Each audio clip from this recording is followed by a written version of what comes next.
All right, welcome back to the party, everybody. I am your host, Lunch, aka the Indian Jesus, here to resurrect the second coming of common sense. Everybody hit that like and subscribe. You know I do it for you, and let's party. Big shout out to the replay gang. Thank you so much for coming back to watch this, even though you missed the live party, guys. That is the best part, so make sure you are here every Monday, Wednesday, Friday, 8 p.m. Eastern, and sometimes whenever I feel like it. I was just live for members only, but I was live just 30 minutes ago. So make sure you hit that subscribe button, ring the bell, and you will never miss an Indian Jesus live party ever again. So I'll say thank you to my6shirt.com. Whatever your persuasion, they've got something for you. And of course, it's the only place to get your very own The Indian Jesus official merch. Only at my6shirt.com. All right. We have an interesting show for you. I am excited about this one. So, we have been and we will continue to be talking about the 2024 presidential election a decent amount because it's pretty important, right? But tonight we're going to be doing something a little bit different. So we've talked about Vivek before, and we're going to be talking about him tonight. The difference is we are actually looking at the Truth podcast, which is Vivek's own podcast.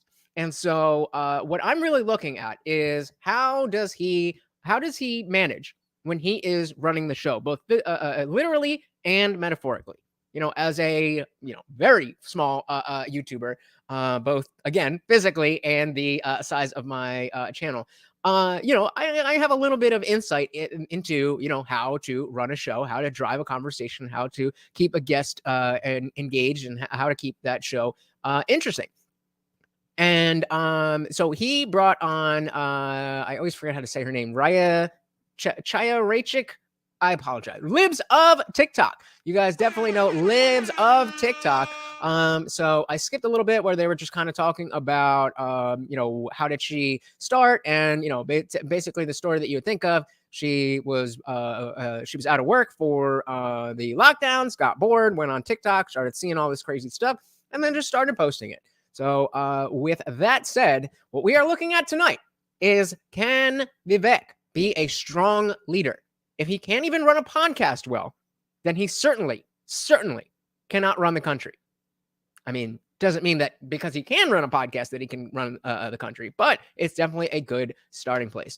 So hit that like button if you have not already, please. And as always, if you cannot hear the video, please do let me know. So basically, I discovered TikTok, and I started seeing like TikToks being shared on Twitter. They would go viral, and I was like, what is TikTok? So I started going on it. Remember the world of what is TikTok. Shout out to Melted Mind Media. What's good? I'll drop that link when there's some more people in here. Friend of the channel, awesome YouTuber. Definitely go check out his channel. Melted Mind Media says, there is no why. Biden can win if the conservatives can agree on a candidate. There is no, no way. No way Biden can win if the conservatives can agree on a candidate. I completely agree with you. Referencing our running poll right now, would Vivek win over Biden in the general election? Yes or no? Replay gang, let me know in the comments. And at first I was sharing a lot of the like COVID related videos. Like what? Like people singing how excited they are to get vaccinated, literally while people are losing their jobs for refusing the vaccine. People praising, Lord Fauci. They were like idolizing him. So they would have there's so few people, maybe nobody in this world, that I would say that I hate besides Fauci. The disdain I have for this man and the degree to which people are willing to exalt him, maybe not so much anymore. It continues to blow my mind. And yeah, that was my media talking about the dancing nurses. Now, when I saw that, I personally, didn't have the hugest problem with it in a vacuum. But and then a lot of people were like, what are they doing? There's people dying, so on and so forth. And I kind of got this this mentality that they are the ones that are in the hospitals. They are the ones who are dealing with all this stuff. And if they need something to kind of break the tension and make it a little nicer and fun, then I don't see the big deal with that. But then you saw a lot more of it, and it became a trend, and it wasn't just a thing for the nurses, it was for everybody else. And so that's where the real problem is. Like there's people dying right next to you. I can't get in to see my dying mother, and you're doing TikToks. Not the best move. Not the best move. Candles of Fauci and like cutouts in their homes, and are you kidding me? And like Fauci embroidered pillows. Like it's a serious cult. It was a Fauci cult. I don't know if you remember. Embroidered pillows. Yeah, that's very funny. Yeah, I mean, that's next level. There was one. Someone named their pet dog. Like a nightmare. Their pet, horse, Fauci. Huh? Yeah. I can't. Like it was that horse one that like trampled on all of the other horses and like stampeded them to death, or was it just like a normal innocent horse? That is running the show. That is what we need. All right. Starting off on a good foot. Surprised. Yeah. I wonder what the name is now after we're realizing that Fauci lied a lot. Yeah, maybe they're locking up that horse. They should be. Yeah, that horse is just going by Tony these days. So anyway, so you basically were frustrated by a year of, maybe a couple of years of being told to shut up, sit down, do as you're told, locked in your home. You said you had a family? Yeah. Your family? You're married? No, I'm not married. Okay. I'm one of 8 siblings. So you're with your siblings and your parents a couple during of them. This period. Yeah. And before they, really get into it, obviously, I'm assuming that you guys are familiar with Libs of TikTok. Put a 1 in the chat if you do not know Libs of TikTok, and we can definitely take a detour there. But I'm assuming most of you are familiar. And the idea that, her not her channel, she started on Twitter, so her profile blew up. And it's because we were all kind of learning at the same time what she was learning. She just happened to be the one to start the page and start posting the stuff. And that frustrated the heck out of you. And you decided you want to speak up. Yeah, exactly.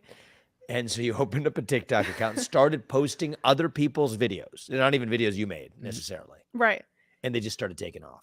It started exploding. I mean, why did you call it Libs of TikTok? I have Good no question. idea.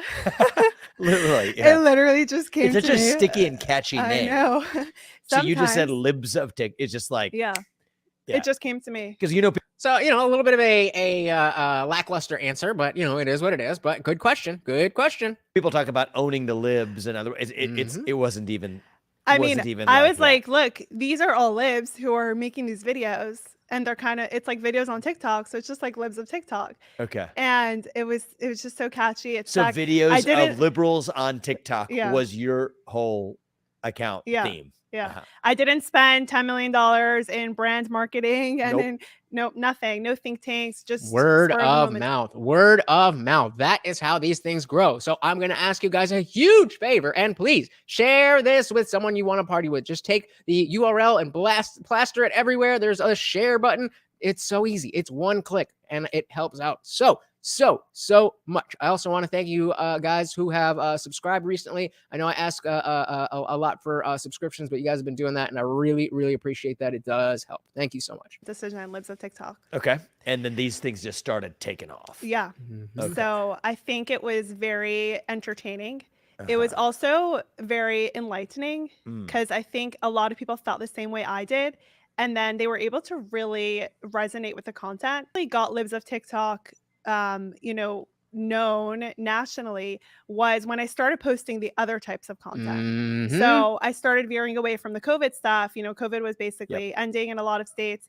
Yeah, I didn't really see much of. I'd heard about Libs of TikTok, but I didn't really understand. Maybe I didn't see myself, or I didn't understand. Like now we hear Libs of TikTok and we know, crazy woke trans stuff. That's how I found it, and it was definitely it was definitely, you know, the trans stuff as opposed to the woke stuff. I definitely saw, or excuse me, the COVID stuff. I saw that stuff, but I didn't really catch on to like, oh, this is a thing. Yeah, exactly. You, the next 3 people, I think it's 3. Are we still at 3? I lost a subscriber yesterday, but I gained 2 more. So we are now sitting at 1998. The next 2 people to subscribe get to be part of the pre-2K club. Do it up. And I also was spending a lot of time on TikTok, and I came across this whole cultural phenomenon of activists who are just, you know, LGBTQ activists, teachers, people in the medical industry, doctors. A shout out to Russian Black. Welcome to the party over on Kick. How are you doing, sir? Welcome to the party. Unfortunately, StreamYard doesn't have the functionality to bring up the chats there, but I am here with you. Welcome.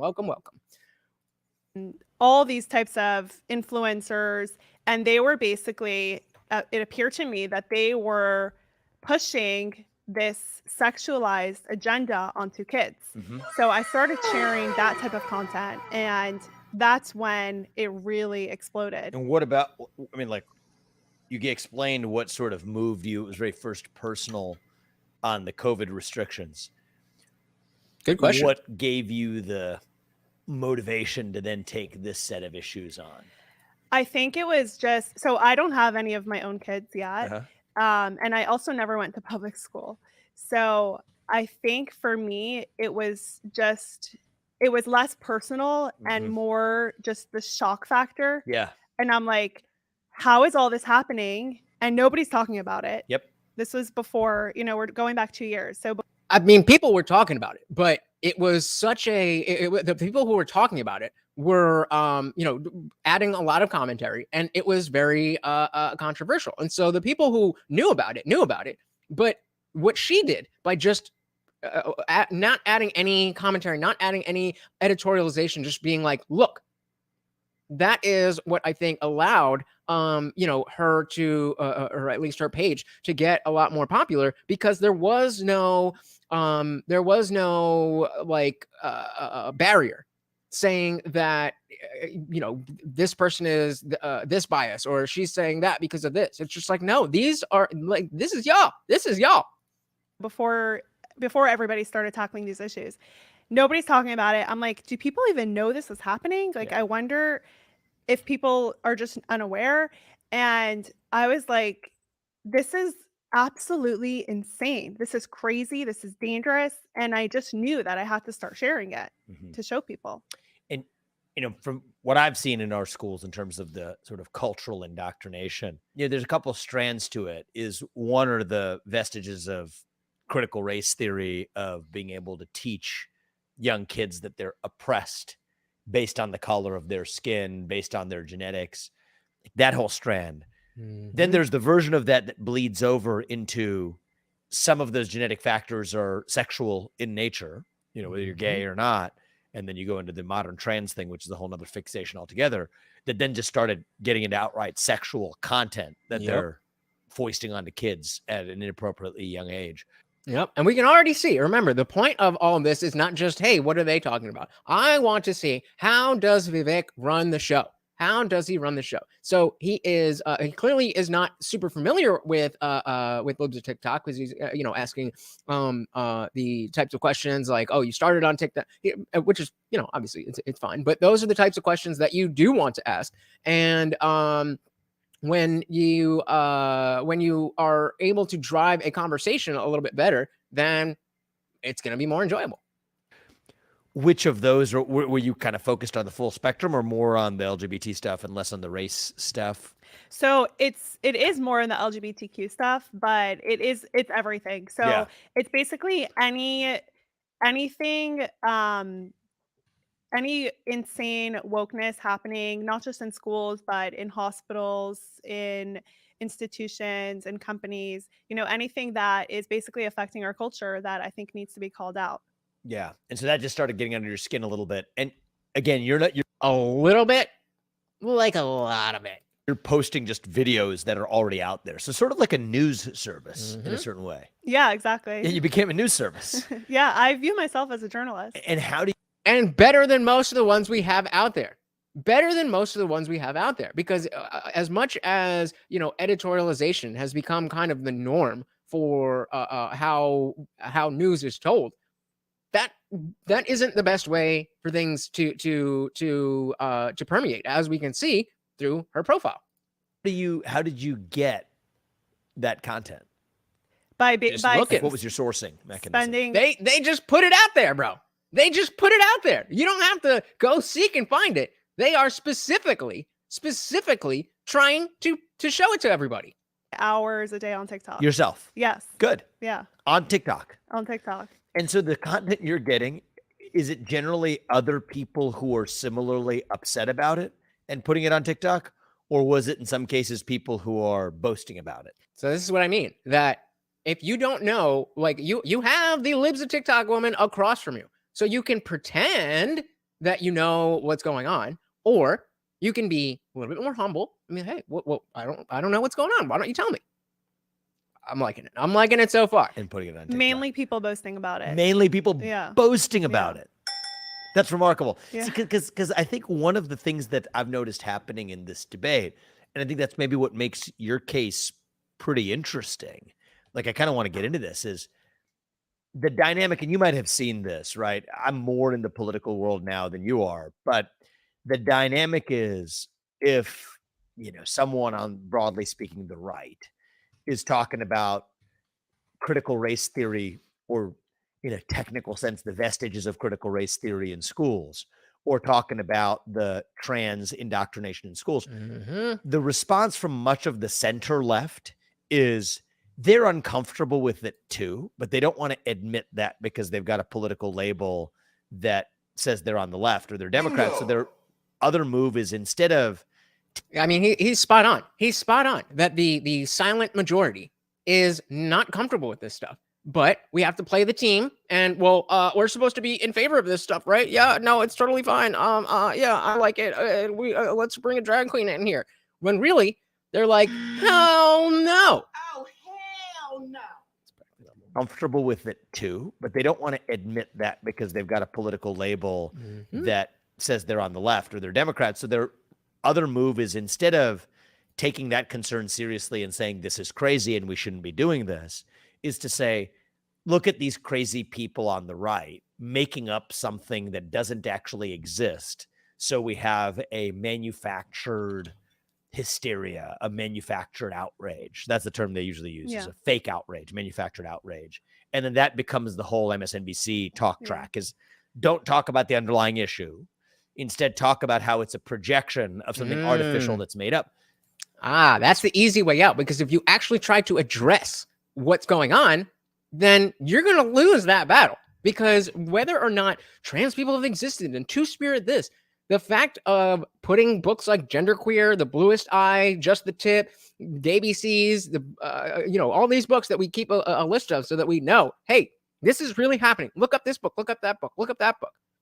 That's where all of it is leading to. And the problem is that the normies, the people that Vivek is talking about, the more default liberals who are not rah gay, rah trans, but are just going by the party lines, they feel like they're fitting in with the crowd. They feel like they're doing the right thing by just by capitulating to what they think they're supposed to say. This is exactly what Peter Boghossian was saying when I had him on, and we were talking about his street epistemology, where, similar to like the Jubilee Middle Ground, he has a prompt, and then he has like everybody starts on neutral, and then you can go to slightly agree or disagree, or strongly agree or disagree. And how often people were going to where they were the line that they think they're supposed to be on, as opposed to what they actually think, is standard for that kind of thing. And it's sad.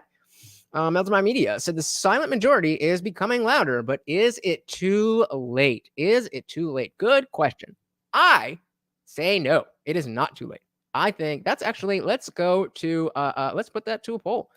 How about we say, is it too late to stop the wokeness? Is it too late to stop the wokeness?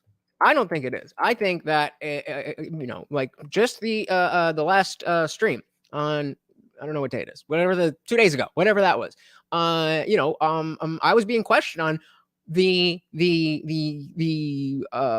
not policies, the values that I have, the values that I'm trying to espouse and push on everybody, saying we need American values that are very similar and overlap greatly with Christian values, Judeo-Christian values. There's a lot of other stuff in there too, where we need to care about family, we need to care about country, we need to care about merit, we need to care about capitalism and gratitude and things like that. If we can all coalesce around those things, then we don't need a hard and fast religion for those of us who, despite trying, cannot believe in the truth claims that are made. We need to have that American culture, that American identity that is strong enough. And I think it's growing. And I think that the silent majority are desperate for somebody like Vivek, somebody like me, to come out and say, hey, it's okay to disagree with this stuff. You don't have to be a Christian in order to be a good person. You just have to do this. Care about these things, and we're all on the same team. Also, my media said, in the words of 3 Days Grace, it's not too late. It's never too late. Melton Mind Media out to see 3 Days Grace last night. Hope you enjoyed it. And so that's what I was asking you, like, if you're drawing mostly from videos of other people on the right who are outraged, that still allows the MSNBC cover to persist. But if these are people boasting about or even highlighting the fact that this is indeed what we're doing, that completely undercuts that narrative. Yup. And which that's is what why, probably caused you to take off, actually. And that's why Bingo. they hate me so much and tried to do everything to silence me. Really? Yes. So you start posting these videos. Are you offering commentary with them, or are you literally just putting them out? No commentary usually. If I Literally do, just it's putting them out. very minimal. I've seen videos where she'll give like some kind of small context. What in the okay, we're gonna ignore that. And it's usually just like telling what is going on. It's not her opinion. She's not adding opinion, and that is what they're talking about. Is that MSNBC can't attack her opinions because she hasn't put it out there. She's just showing, hey, look at this. Shout out to Zippy the Strange. Welcome to the party, brother. Good to see ya. I've seen your account pop up on television all the time. I don't really watch much cable television, but I'm on it a lot. And usually, like, you go on 15 minutes early or 10 minutes early to sort of get your thing framed up, but you can hear and see what's going on. And you were like on TV all the time, right? Certainly your account was. And maybe it's because you weren't offering commentary. It's just you're literally exposing what's already out there. Yeah, it's pretty remarkable what could happen when you just shine a light on what other people are saying. Sunlight can be the best disinfectant. Sometimes that's all you need to do is shine a light on what other people are doing and saying. And it's like, I didn't know it was like that. It's actually remarkably humble and effective. Yeah. How many followers do you have now? Right now on Twitter, 2.4 million. And what about on TikTok? I don't have a TikTok account. I was banned. Oh, you're not on TikTok anymore. So Libs of TikTok is not on TikTok. No, we were banned. When? A year and a half ago. Oh, I didn't know that. Yeah. See, I thought TikTok was your big thing. Oh, we were banned from everything. Nope. You name it, we were banned. Why? Like for just I said, reporting what other people said. Yeah, it's too effective. It was way too effective for the left. They couldn't handle it. It's too effective because there's no argument to be made. It's just using your words, showing your words to other people, and other people saying, I don't like your words. There's no intermediary. There's no spin. There's no any of that. Shout out to Daniel Cabrera. Welcome to the party. So how do Christian values without God work? The same way they work with God, but you just don't believe in the God part. I'm not sure I understand the question. We've talked extensively about how you can, like, do you need a God to believe that community and family are important? Do you need a God to be thankful for the things that you have in your life? Do you need a God to understand that I'm a person and I don't like pain, so other people probably don't like pain? I don't think you do. And so I mean, they work exactly the same way. And so that's why my idea of the American identity, the American value system, it doesn't trample on Christianity or any other religion at all. I mean, maybe Islam a bit, but the idea is that it's supposed to allow us to work together. But even though I don't believe in your God, and we can get deeper into the fact that y'all all have your own individual gods, so it's almost moot. But the fact that I don't believe in your God doesn't stop me from having the same values that you do. Good question. Welcome to the party. Unbelievable. So okay, all right, we're getting ahead of. So you're posting this stuff. Okay, you're just posting what other people said. It's taking off. So then what happens? Keep walking me through this. Right. So like we were discussing before, one of the left's playbook is to basically deny that any of this is happening. Right. Right. It's not happening. Like it's not happening. There's no CRT in schools. There's no gender ideology in schools. Republicans are making it up. They like to say Republicans pounce. False like outrage. We're the ones that. Hey, shout out to Indie Film. Oh my goodness. Coming in hot with the $10 super chat. You hear him popping up. You see him popping up. He knows he is ready for that. Thank you so much. That is right. Every single donation comes with a treat for my co-host, Morty. Welcome to the party. The only person that, well, actually, Melted Mind Media showed up. So shout out to Melted Mind Media and Indie Film as well for being live for the members only stream I just did. If you are a disciple, you can go watch that whenever you like. If you are not, you had the opportunity. It was live for everybody. You couldn't chat, but you could see it. But now it's behind the paywall. So make sure you have those notifications on. So the next time I do members only, you can catch it live without even having to pay. Or you could just pay. Either way, welcome to the party, Indie Film. And we also got Doodad Attack. Welcome. How are you, sir? Or that have the issue here. And then it's like, I'm coming with these videos and it's literally a teacher, for example, saying like, hi, I teach second grade. And today I told my students that they could be transgender. And it's like, how could you defend that? And then you can't, bro. You can't defend that at all, which is exactly why she is so effective. It's not somebody saying, well, here's a conspiracy that this is happening somewhere. No, this is the teacher themselves saying, I'm doing this thing. And not only just like caught on a candid camera, but taking her phone out and saying, I'm doing this thing. Look. So there is no argument against it. You can't defend against it. Like you just said it. How could you claim that this is not happening when I have absolute firsthand proof that it is? So at first they would try to give me an example. Like literally what I just said. That's an I actual probably example. have dozens of videos similar to that. Yeah. Dozens. Yeah.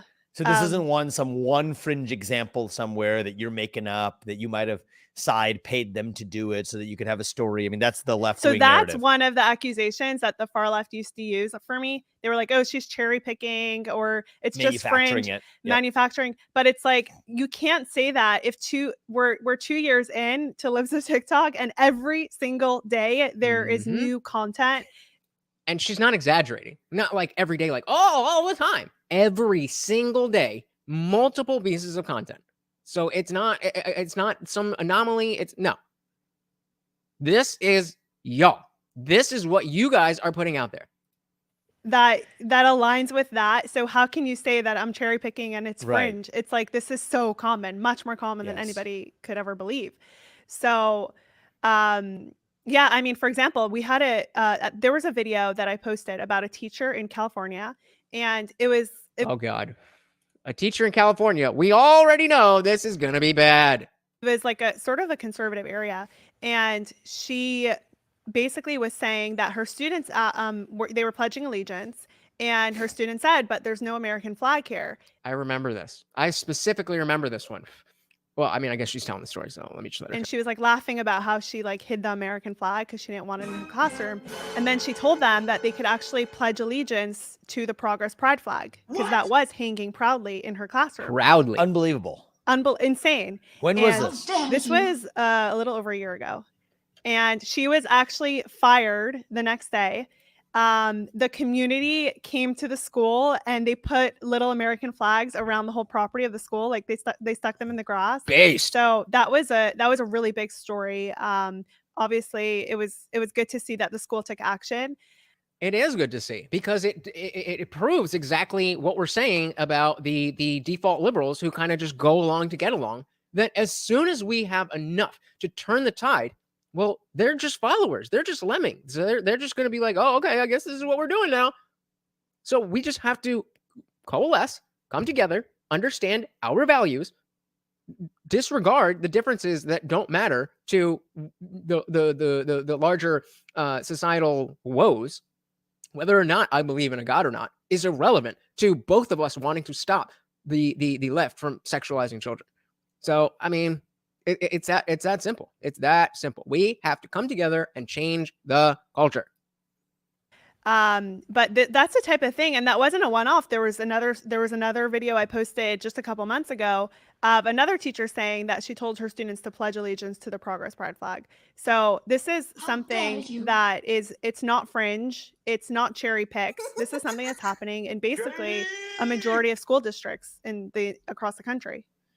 Unbelievable. So talk to me about what then happened, right? So these videos are taken. How many followers did you have on TikTok then by that point? Or how many? No, they banned me after like 3 weeks. So I had probably like 10,000 followers. Yeah. That shouldn't be surprising to anybody who is trying to do anything left of, or right of center on TikTok. I made it maybe, let's see, probably 3 months on 5 different accounts. And I mean, granted, this was before they changed the cursing rules on YouTube. So I mean, I was using I was using a lot more profanity. And but I mean, it wasn't about that. I see profanity all the time on TikTok. It's the content itself. It's actually what I was saying. I think it was 5 different accounts. I'm pretty sure 5 different accounts. I remember there was the first 3. Then I had the one that I called, just the clips channel, and then now I'm just using the TheIndianJesus watcher because I'm not even posting anything. Like I did post a bunch of stuff, and then they gave me some like community guideline warning or something like that. And then I was like, all right, I mean, TikTok is just not going to be the place where I get followers. And so I just use it for my own entertainment and to find content for you guys. But yep, account number 5. They should be sending me. So your videos are taking off. Your videos are popping. Popping. And so who made this? So walk me through when the banning begins, because this is the details around this. I think are just so important. So walk me through the specifics. My first temporary Twitter suspension was a couple months after I opened my account. It was it had nothing to do with any TikTok video. It was something else that I reported where DuckDuckGo, which is an alternative to Google. Yeah, dude, that says treason. I mean, hey, they're throwing that word all over the place, right? I mean, Mail to My Media said, who doxed her? I forgot. That was Taylor Lorenz of, I want to say like the Washington Post, but Taylor Lorenz. This American journalist, columnist, Washington Post called it. Yeah, so it was weeks, if not less, after she was on TV crying. This is Taylor Lorenz that we're talking about. She was on like MSNBC or one of these things, and she was just literally crying about how hard it is to put yourself out there. And when you put your opinions out, then it's so hard and like I don't know how I'm gonna deal with this. And then Chaya gets doxxed by her a week later, 2 weeks later, something like that. I mean, come on. Why did everybody? I remember there was a switch when everybody was like, "Oh yeah, screw Google. You definitely got to use DuckDuckGo." And then something happened with that where they were like, "Oh, DuckDuckGo is no good anymore. You got to use Brave or something like that." I mean, for the most part, I don't really look for. I mean, I don't know. I mean, clearly, as if you were watching the member stream, I was trying to look up the articles on the more recent version instances of schools segregating dorms or cafeterias or stuff, and Google wasn't giving me anything. They were giving me stuff from 2021, which is still recent enough for the point to be relevant. But yeah, I don't remember. Does anybody remember what happened with DuckDuckGo and why it used to be the go-to and no longer is? Please let me know in the comments. Was basically they rejected an applicant because he didn't fit their like diversity quota. So it was a while ago, so I'm fuzzy on the details, but that was my first temporary Twitter suspension. And I remember I had probably 200,000 followers then. And I remember being terrified. And I was like, I really don't want to lose my Twitter account. And people were getting suspended left and right from Twitter. It was every day, and another account was getting suspended from Twitter, from Instagram, from YouTube, from Facebook. Yeah, I mean, remember how ban heavy these companies got over the lockdowns. I mean, you could argue that some of it was the fact that people were, just using the platforms more, so there was more stuff to be banned over. But I don't know, that's bullshit. And then it was just temporary. So I got my account back. And then a couple months later came my next temporary Twitter suspension. So in total, I got about 7 or 8 Twitter suspensions. Wow. Yeah. So apparently, Zippy, you're spot on saying she got 7 or 8 Twitter suspensions of things, of videos that are already up on TikTok. They're already posted on TikTok. TikTok has said, yes, this is good information. We like this. She reposts it and she gets banned. I mean, how is that anything besides direct corruption? There's obviously somebody watching her account, and if there's anything that's even close to a community guideline, then strike, ban, all that kind of stuff. Otherwise, he said it's hard to run a good search engine, so I assume it's easy to get bought out. Probably. Yep. Doodad Attack said Twitter strict on opinions, but not on toxicity. What do you mean by that? Like you can't have the wrong opinions, but you could be very toxic with the right ones. Is that kind of what you mean? I wish I used Twitter a little bit more. I do want to get more like on it, just because I think they're, like we're straight. Shout out to anybody who is watching this on Twitter right now. And I think that they're going to be like upping their video capabilities and stuff. There had to be a reason why Tucker is only on Twitter, but we will see. We will see. All of them for literally just stating facts. Obviously not violating the rules, but it was just inconvenient. And what did they cite was the reason? A variety of things, like posting private information, abuse and harassment. Come on, man. Yeah, I mean, she's Melton Mamina said she shows the parents and they show the kids. It's just better. What is a better situation for? It is what it is. With no details. No. And you're literally no details. What do you mean? You think that a company who is going to allow you to build your life, your livelihood on their platform, and then just say no longer? You think they would give you a reason? Come on, man. No reasons. They don't give details. Really just posting videos that other people had made. Interesting how it's interesting how the things that actually usually get censored aren't the myriad of things that are false. They don't care about that. No. They care about censoring the truth. Yeah. Right? Censorship almost isn't required for falsehood. Based. Censorship isn't required for falsehood. Self-censorship and just the culture. And exactly, the more details, easier to sue, because then you can say, nope, I didn't do that.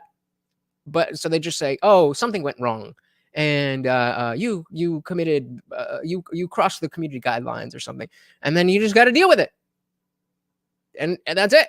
and you get your strikes, and then if you're banned from YouTube, then you could try to make it on Rumble. But like I was saying in the member stream, if you don't already have a following, nobody is browsing on Rumble. Every single video that I've ever done is automatically post to Rumble, and they get 0 views if it's not Nick Rekieta, Steven Crowder, Viva Fry, or somebody who has a Rumble following.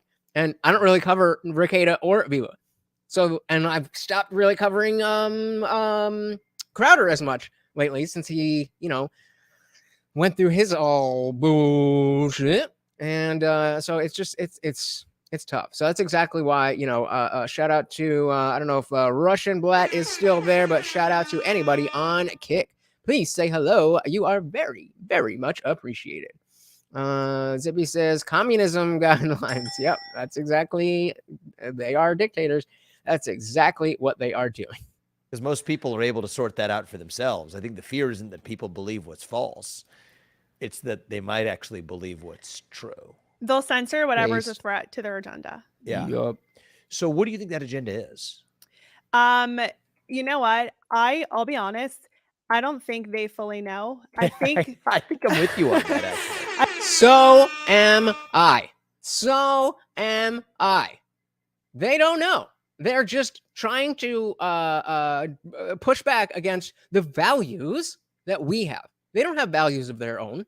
They're just anti what we like.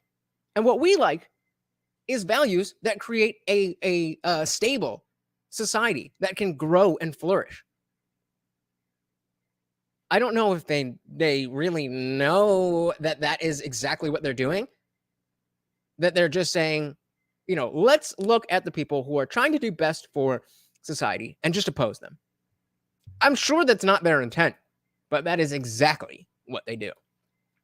Your dad says they censor the truth, but keep propaganda. That's the way to run a country and make people stupid. I think that they just envision some kind of society where everyone is just confused and it's just chaotic, and there's a couple of people who are making all the decisions and running everything, and everyone else is just kind of robotic. And I don't think they actually have a plan for what comes after that if they achieve what they want. They're like a dog chasing after a car. They have no idea what they would ever even do if they caught the car. There's that's it. That's the depth that you get. That's the depth you get, or you have the malicious people who are pushing this confusion, who are purposely trying to make it so that people are dogs chasing after a car with no idea what to do. That is not an accident. Zippy says communists and bureaucrats have values. It's just they are bad ones. Fair enough, but the average NPC that we see, the average NPC that we hear from, specifically like on Libs of TikTok, they're not like actual communists. They're actual. They don't actually follow this ideology. They just use buzzwords and throw enough at you to make it kind of make sense. But they're the post-truth people as well. There is no truth but power. So as long as I'm not in power, then I'm a victim and I am entitled to everything, everywhere. And as long as you are different than me, then you have more power than me. Therefore, I win. What? Yup.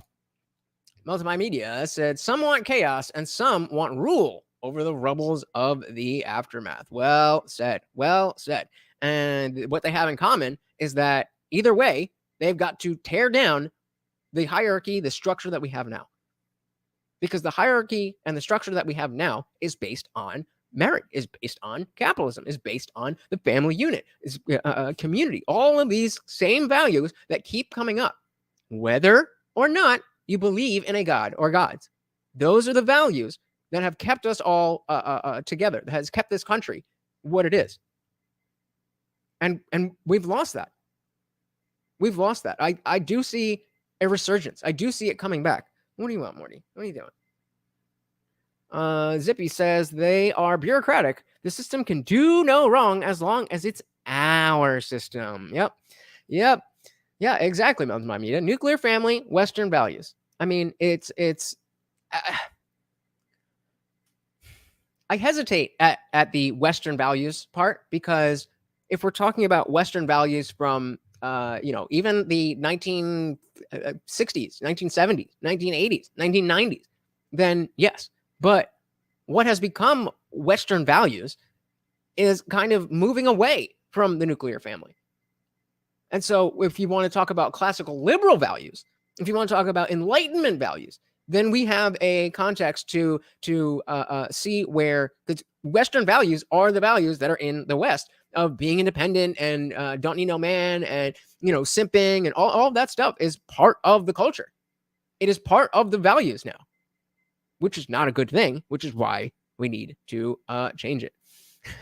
Dude had a text said, I'd rather move to USB than USA. Nah, USA all day, no matter how bad it gets here. Never forget that it's worse virtually everywhere else. Zippy says, Western values, don't question the system, peasant? That's exactly what I mean. Yeah. Not modern, you would not call modern values Western, but that's what they're only people in the West are espousing and living by these modern values. So that's I mean, liberalism is Western values. I agree, but the interpretation of that and how far that's gone to the individual, that it's kind of wrapped around to the collective, it's not classical liberalism. It's moving away from that, and it's only Western countries that are doing that. I think that's an interesting observation, right? Because when you think about what is that agenda, and it does seem kind of incoherent, because at least if you knew what the agenda was. I gotta say, points for writing stuff down. If you don't have, when you're having important conversations, if you don't have, your notepad open to take notes, or a pen and paper, then it doesn't mean that you can't have a good interview. But it certainly shows a much higher level of interest in what is it that you're actually saying, if you're taking notes so that you can pick apart other pieces of the conversation and all that stuff, because that's, and again, that's what we're doing here. We're looking for little signs of how does Vivek run the show. That is what tonight is all about. Shout out to Lefty Lucy. Welcome to the party. So Western values equal conforming to the Calgary plan. I'm not familiar. What is the Calgary plan? Callergy?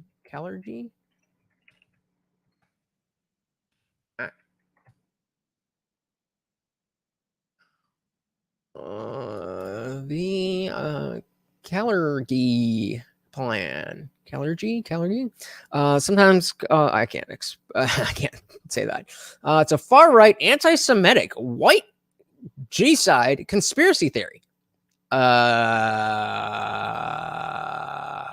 We'll go a little bit further, but I don't think that this is endemic of the West. As bad as things are getting, I think this is the complete opposite. This is what the left is saying is what's wrong with the West. The theory claims that Austrian-Japanese politician Ritchie concocted a plot to mix white Europeans. Where'd I go? God damn it. White Europeans with other races via immigration. The conspiracy theory is most often associated with European groups and parties, but is spread to North American politics. Conspiracy stems from a section of his book, Practical Idealism, which he predicted that a mixed race of the future would arise.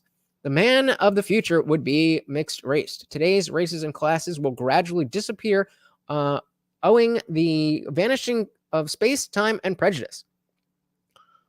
Okay. So I think I see. So you're saying that this is a bad thing, right? I just want to make sure we're all on the same page. Because if you're saying we're moving towards this type of thing, that we have to erase all culture and it just becomes a blob of, we're all the same and whatever, then I'm kind of there with you. But this is pretty extreme if that's not where you're going with it. Melting My Media said the overcooked melting pot theory. I like that. Yeah, definitely. Dude out of text says, I remember that school district that thought the don't tread on me flag represented slavery. Yeah, like who told you that's what it means? Nobody told them that. It's just like, I think I see people who disagree with me flying that flag, so it must be a bad thing. Yeah. Shout out to Melton by Media. He and I cover that in our TikTok review, and just crazy. They're like, and shout out to that kid who sat there and was like, yeah, you're just wrong. And shout out to the parents who backed up their kid. Zippy says that sounds like a good old fashioned xenophobia and worshiping of the group. Our group best. Do not question. One of us. Yeah. Yeah. Who told you that it meant slavery? They give out prizes for it every year. Well, certainly multiculturalism kills diversity, but again, this could go. You're not really answering my question. So, are you saying this is a good thing or a bad thing? Because if you're saying it's a good thing, then that's a very different conversation than if you're saying it's a bad thing.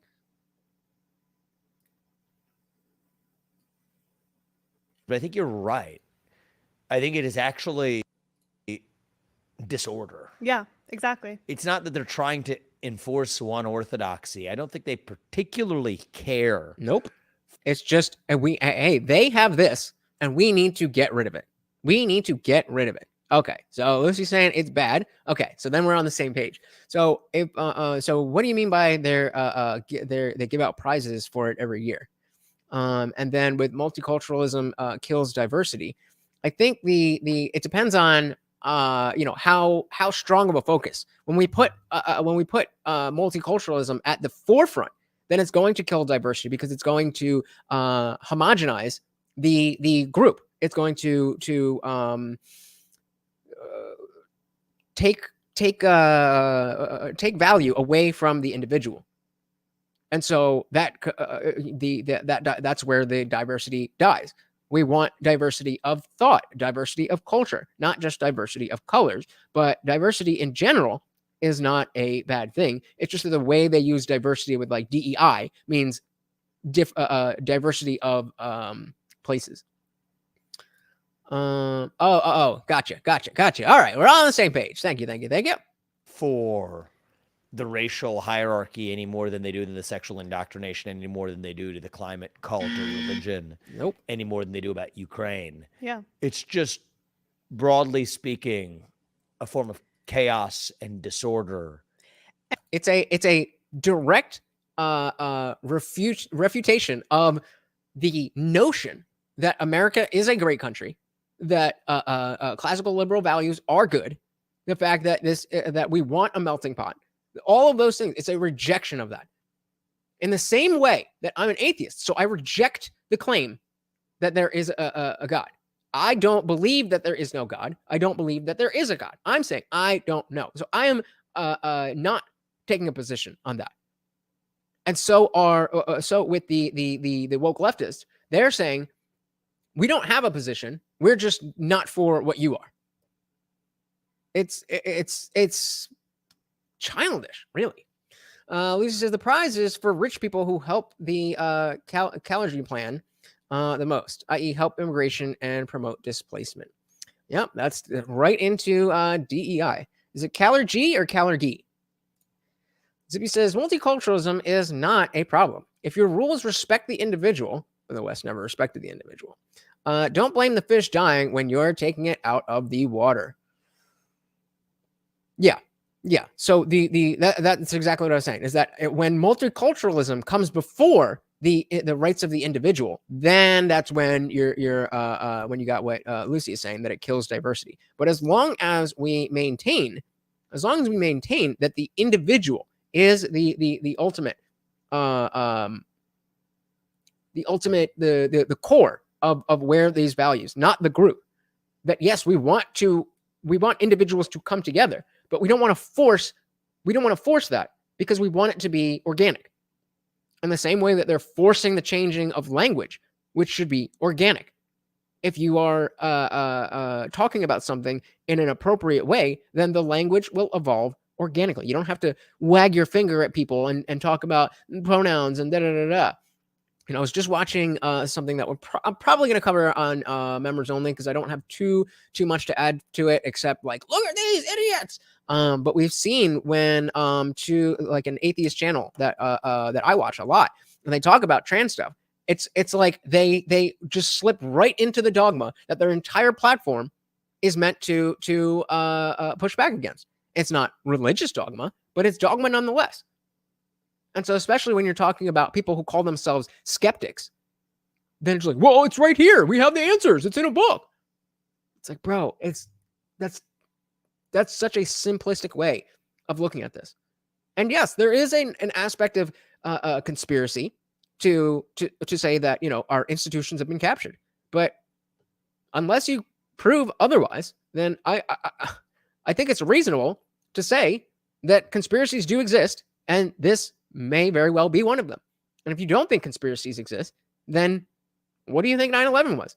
Whether you think that 9/11 was the work of Osama bin Laden and ISIS and Al Qaeda and a bunch of hijackers, or you think it's something like the government did this, that, or the other. Either way, that is a conspiracy. So they do exist. We know there's ones that have been verified that years later they will say, you know, oh, by the way, 70 years ago, we did shoot JFK. Like, it comes out, and we know it. Yes, right, we got that one. All right. And the proof is the goal. The proof is that whenever one of these things that they claim to care so strongly about is inconvenient for them, they'll just give that They'll up. sacrifice They'll it. sacrifice Absolutely. it. In fact, So it's not about a specific. Yep. That's actually a pretty deep point. Is their willingness to turn what was once a cause into a sacrificial lamb suggests that there's something deeper going on. And what do you turning that's a good one. Turning, what did he say? Is their willingness to turn what was once a cause into a sacrificial lamb. Yeah. To turn what was once a cause into a sacrificial lamb. Very interesting. Suggests that there's something deeper going on. And what do you think drives that urge towards chaos? The propaganda saying that we are never going to be able to be equal and have equality of outcomes. That's what. Shout out to Camp Hill 30 over on Kick. Shout out. Welcome to the party. Unfortunately, I can't bring up the comments here, but I can do this. And shout out to Camp Hill 30. Welcome to the party. That's a really good question. What do you think? Ooh, interesting. So now the question that he just asked is getting flipped directly back on him. So again, this whole show that we're doing tonight is about how does Vivek do when he's in the driver's seat. We see him in the hot seat all the time, and he does pretty well. He's, you know, his defense is pretty good. But how does he do when he is in the driver's seat? So let's see this again. What do you think drives that urge towards chaos? That's a really good question. What do you think? Reverse. So I like that he's taking the time. I appreciate that, you know, if he wasn't expecting that. So take the time. Instead of spitting out some answer that you know is going to sound good to most people, but, you know, you can get away with it because most people don't pay attention to jack shit and you can just use buzzwords. He's taking the time. Let me think about this. Let me take this seriously. I think that actually that urge exists within each of us. Mm-hmm. And I think in some ways the societal introspection is even easier than a deep individual introspection. And I think there's a side to each of us that favors order, what is true, what is right. And then there's an element of us, the fallen nature of man, that calls on us to suppress the better angels in our nature, to choke them to death with that element of us which is fallen, the sin that resides, or the impulse towards sin that resides in each of our hearts. And all right, Jordan Peterson just joined the chat. Oh, let's run that back. Of man. Let's what all each go all of the way us- back to it. I think in some ways that urge exists within each of us. So again, the question was, what is driving the left who is just looking for chaos? What is driving that? Mhm. And I think in some ways the societal introspection is even easier than a deep individual introspection. And So saying the societal introspection, saying what's wrong with society is a lot easier than saying what's wrong with me. When you can point fingers, there's racism, there's sexism, there's transphobia, there's xenophobia. That's a lot easier than saying, what can I do? Speaking of JFK, ask not what your country could do for you, but what you could do for your country. And I think there's a side to each of us that favors order, what is true, what is right. And then there's an element of us, the fallen nature of man, that calls on us to suppress the better angels in our nature, to choke them to death with that element of us which is fallen. So saying, similar to what Jordan Peterson would say, is that we all have darkness inside of us, and there is a tugging going on. There is a back and forth, and it's our responsibility as people who both have the desire and capability for good and the desire and capability for bad to overcome the temptation to go with what is bad. And so again, this is a Christian value that you could call this a Christian value of avoiding temptation and sin, or not. Either way, we agree exactly on how this should be addressed. So let's go to the running poll. Shout out to all of you guys. The question was, is it too late to stop the wokeness? And an astounding 85% of you said no. You are in this with me. No, sorry, Morty. I was just, shout out, word up. That is inspiring. That means that I know that with you guys having my back, that we can really, really do this. We can really fix political discourse in America. We can do it.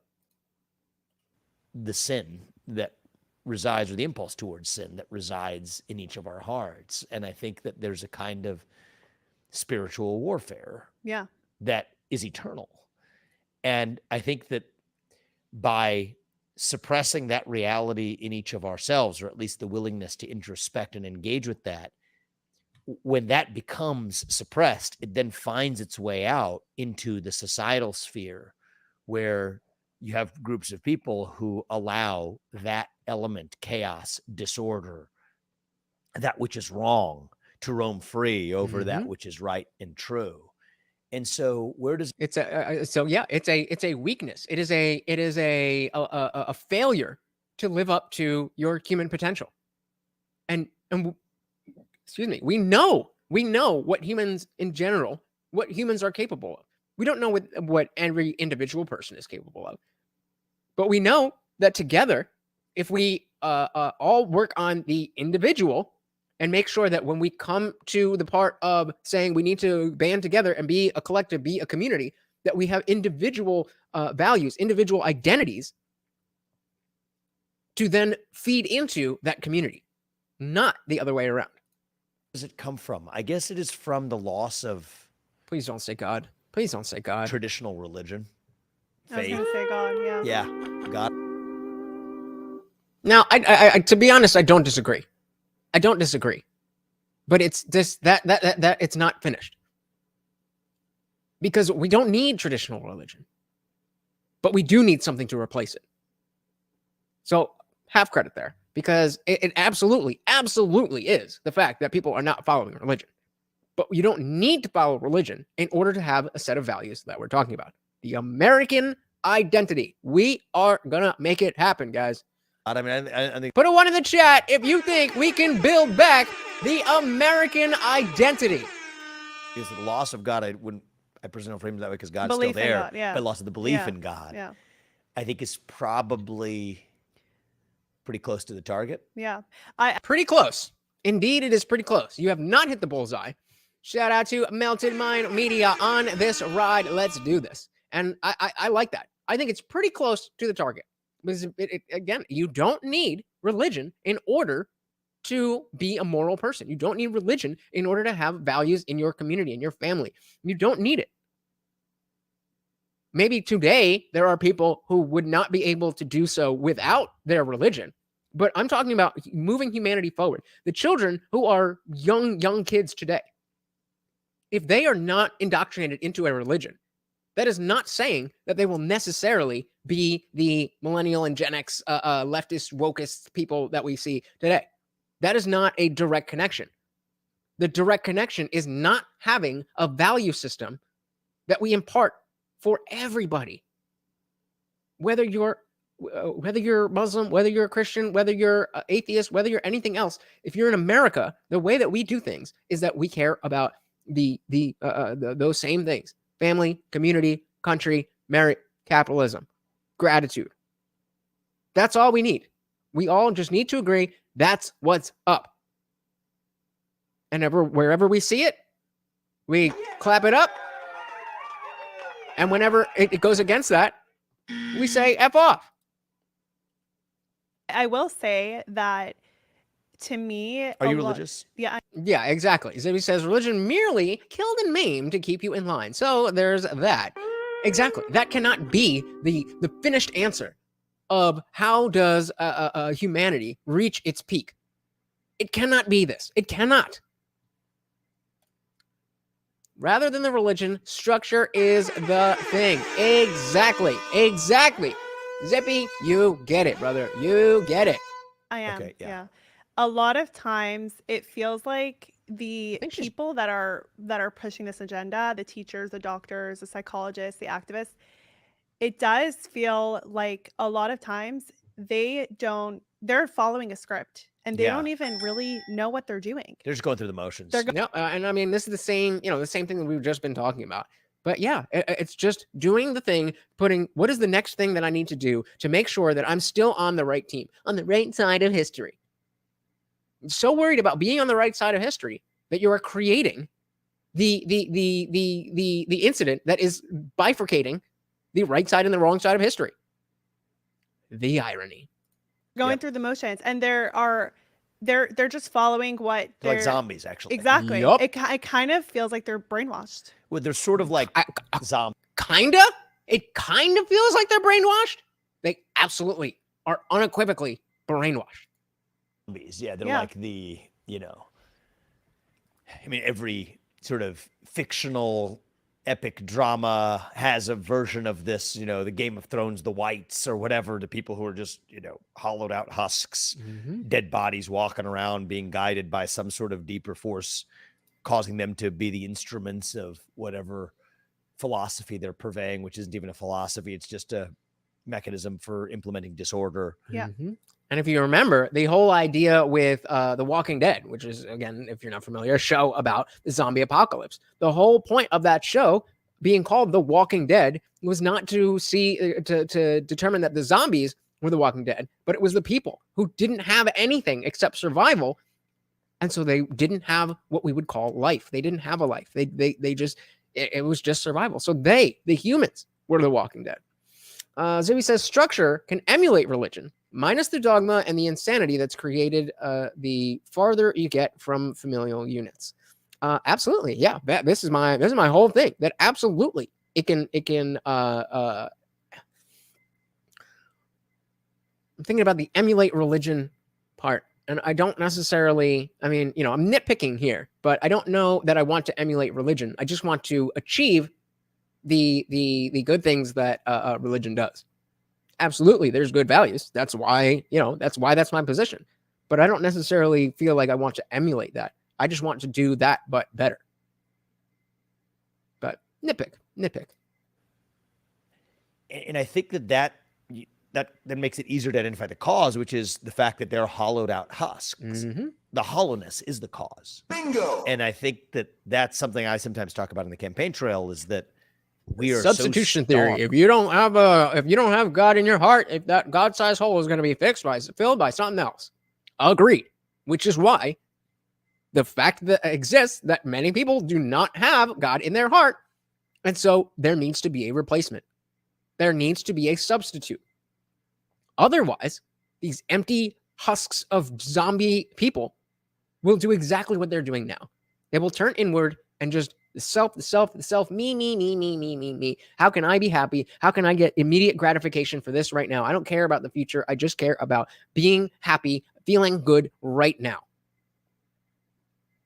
We need to give people a reason to not live like that. Because it's very, very, like they were saying before, it's much easier to say, oh, yeah, all the problems we have are because of society and racism and this and that, rather than to say, well, you know, I don't really have a moral structure. And you can have that without being part of a religion. So he says, emulate the values and the structure of compassion and respect without the batshit crazy. I used too many words. No, I think you're spot on with that one. Spot on, brother. Carved for purpose. Meaning. Yep. Meaning. Mm-hmm. That when we completely drain the lifeblood out of our core, belief in God is high on that list. But even for those who don't believe in God, belief in nation, grounding in family. Let's go. Let's go. You're not finding other politicians, especially in the GOP, that are talking about this. That purpose and meaning in life outside of God for those of us who, despite trying as hard as we can every single day to find this God character that y'all claim exists, just want to be good people. And so whether we believe or not, Vivek can lead us. Vivek is thinking about people like me. I don't think anybody else in the GOP is thinking about people like me. I don't expect any of them to think about me personally. They obviously don't know who the fuck I am. But the group that I'm a part of, nobody else, and Trump included, I think that it just so happens that at this point in time, Trump's interests and my interests are way more aligned than they ever have been. And the fact that he is a clear frontrunner, all right. But I would much rather have Vivek than Trump, and I'm really hoping that he gets a great cabinet position and he runs in 2028. Values. Yeah, exactly. And we call them traditional values for a reason. They're time tested for a reason. They work, right? Or at least for most of human history, they have. I mean, dating back to Aristotle, the family was the unit around which the state was then built. There you go. This is the kind of thing that you need to, instead of just saying God, religion, you need God to talk about the actual values. Bring up the great thinkers of humanity who didn't need religion, on which religion was built. Let's send that back. Ground. They're time tested for a reason. They work, right? Or at least for most of human history, they have.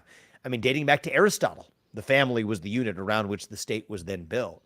So again, Daniel, you asked early. Where is it? Is it right here? You asked earlier, how do Christian values without God work? Exactly the same as they do with God, but just without that dogmatic adherence. I am a good person because I believe I should be a good person, and for no other reason, not because I think I'm going to go to hell. I don't believe that hell exists. I don't believe that a life after death exists. At least not for my consciousness. At least not for Lutch, the Indian Jesus. I don't think that there is any reason to believe that when my consciousness ends, that it goes somewhere else or does anything else. It might, but I don't know. I don't know. So he says that's one of the things the religious can overlook.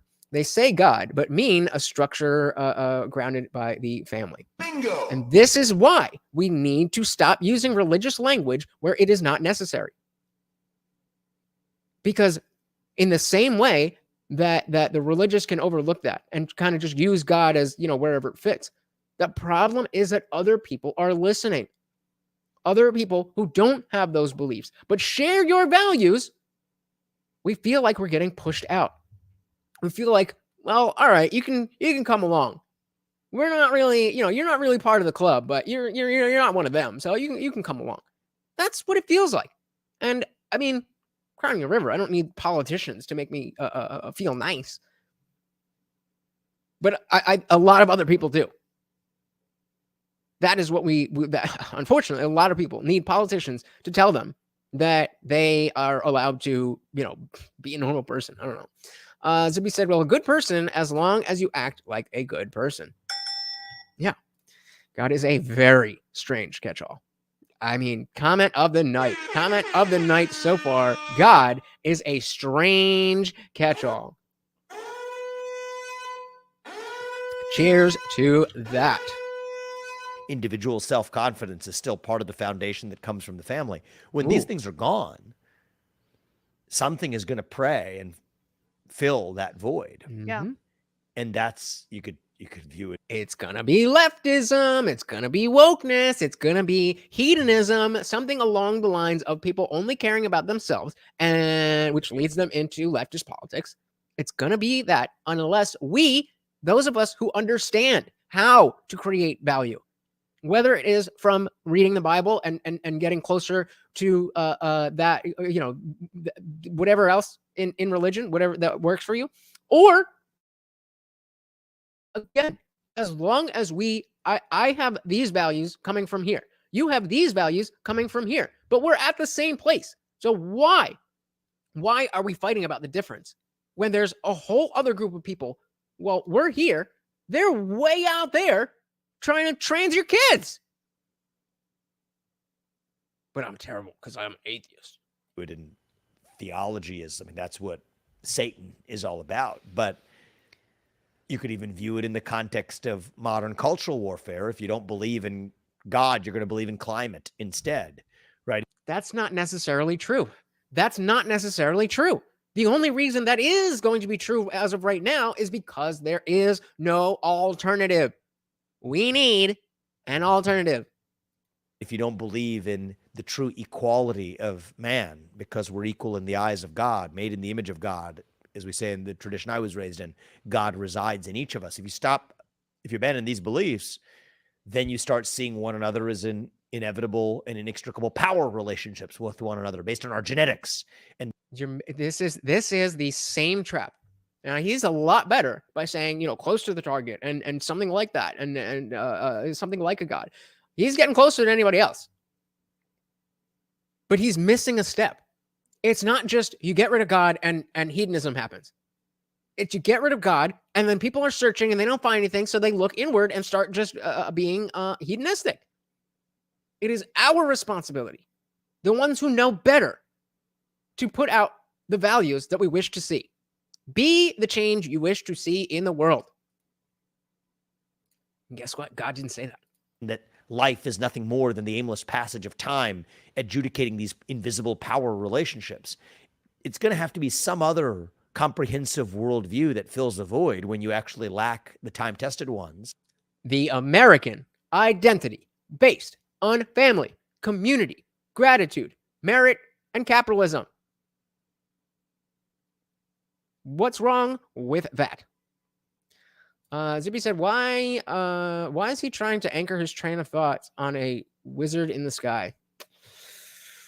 Because so many others believe in that man in the sky. That are served up to us by history, but that we reject.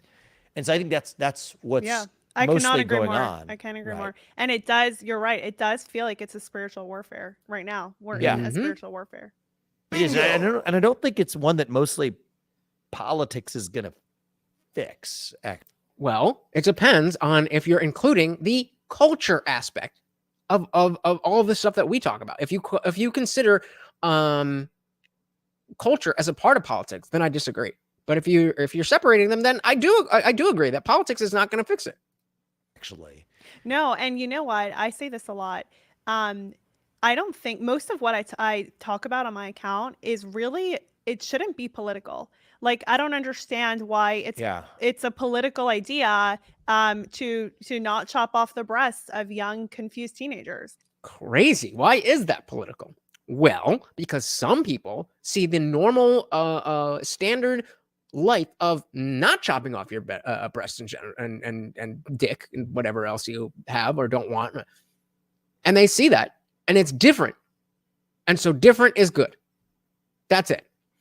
So you said you read history where the church do and all that nice stuff. I'm sure he's. I mean, he is Hindu. He's not a Christian, so he's not talking about Christianity specifically. But I mean, even if you do know that history, I mean, do you think that the outspoken Christians inside or outside of politics, do you think that they don't know? They know. They just have done the mental gymnastics to be able to say, well, God works in mysterious ways. Like, all right. I mean, yeah. So religion in general. Yeah. I mean, I'm sure he knows.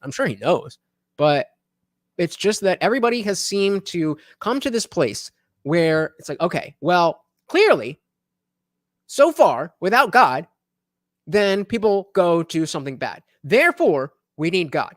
Instead of, when there's no God, people go to a bad thing. And there's some people who will never be able to have a God belief. So instead of just saying, well, sorry, you're condemned forever, not just in the eternity of your afterlife, but in this life too. Instead of that, why not create what we want, that community based on all of these values? I don't get it.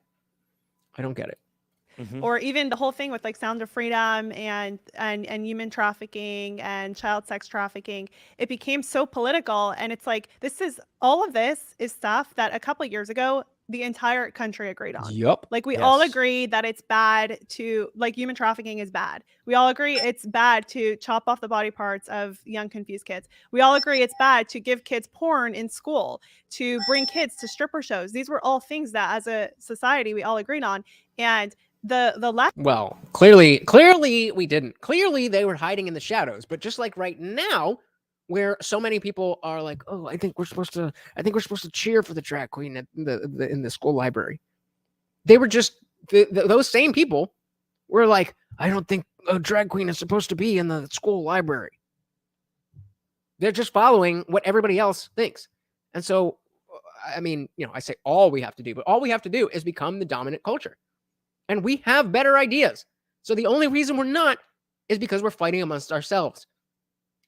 Predominantly about where do your beliefs come from? Where do your values come from?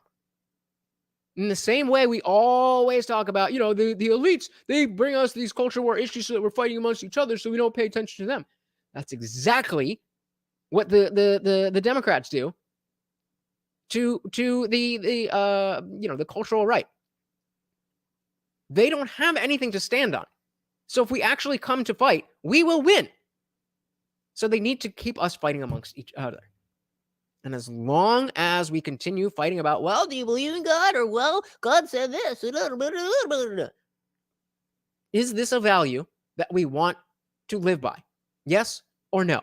If we then let's stop fighting each other and fight the good fight. Left is really the ones that made it. They're the ones that made it political. And they kind of they made it their party platform that they promote bringing kids to stripper shows, giving kids porn in schools, teaching 4-year-olds that they could be transgender and that they could chop their breasts off. And then they'll turn around and be like, oh my God, conservatives have nothing else to talk about trans all day. And it's really sad. It's because it's really not political, but it became that. Yes. And I think that there's a danger in that might be another trap we're actually being led into that we need to be careful about on the right. Because I think it has presented itself as a convenient opportunity for the Republican Party. And I think what you have right now is a bunch of professional politicians seizing on that energy, but without a deep understanding of what they're actually up against. Talking about yourself, bro? I don't know. And using it to put their name on some bill that makes their way through a legislature or Congress or whatever, without actually understanding the essence of what's going on, which then turns something which should be unifying across purpose-driven human beings to restore our sense of purpose to becoming some partisan struggle and tug of war. I'm sure some people may, further their eyebrows hearing me say this because I'm a presidential candidate.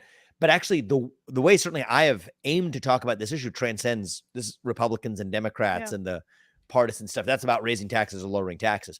This is something deeper. Is it though?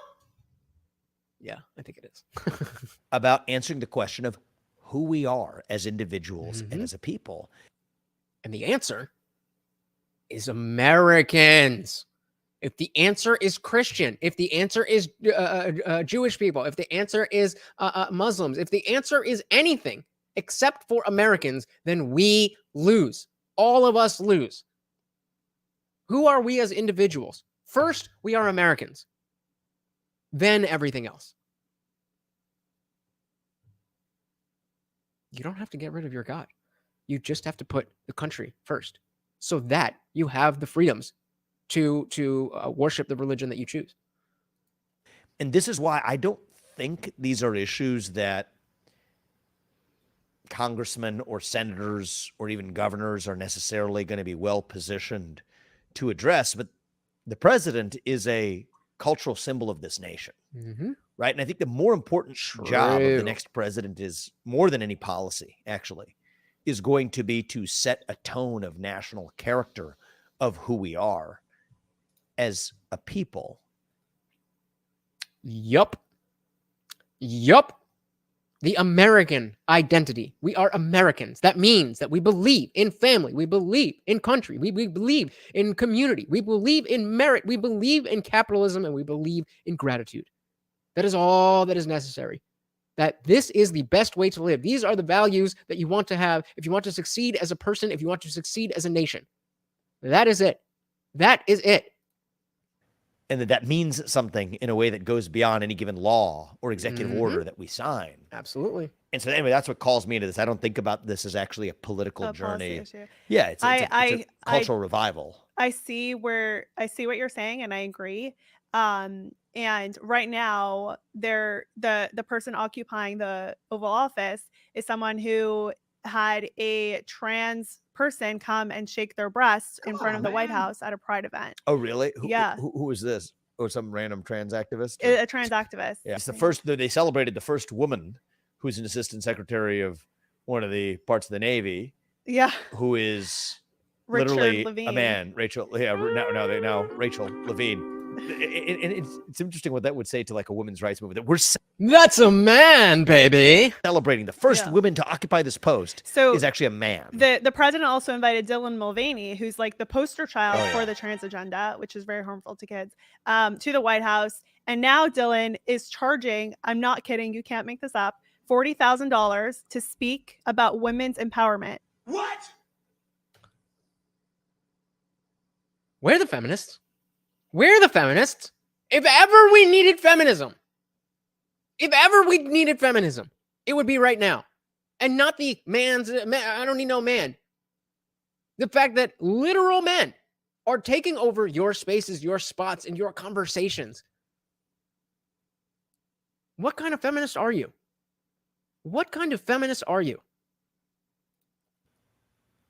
Really? It's Is literally everyone paying this beyond money? parody. It's I not bet you some Bad people Mommy. are. Yeah. Oh, of course. I'm sure he's going to have a bunch of people lining up to pay him that. So this man $40,000 speaking about women's empowerment. This man is the most expensive women's empowerment speaker in the United States. That's really funny. Well, when you want something done right, get a man. The most. It's like almost like I mean that's like worse than Ibram Kendi preaching about the need to fight discrimination with more discrimination. This is. I don't know if it's worse, but it's definitely up there. That's actually pretty remarkable. So I agree that well, shame on a culture that allows Dylan Mulvaney to get rich off that. I mean, look, good for him. If people are lining up to pay him $40K, he's cashing in. Yeah, this dude is really so wild. Pretty enterprising entrepreneur. He should win the young male entrepreneur of the year. Called a farce on our culture. Actually. Young women's entrepreneur. Yeah.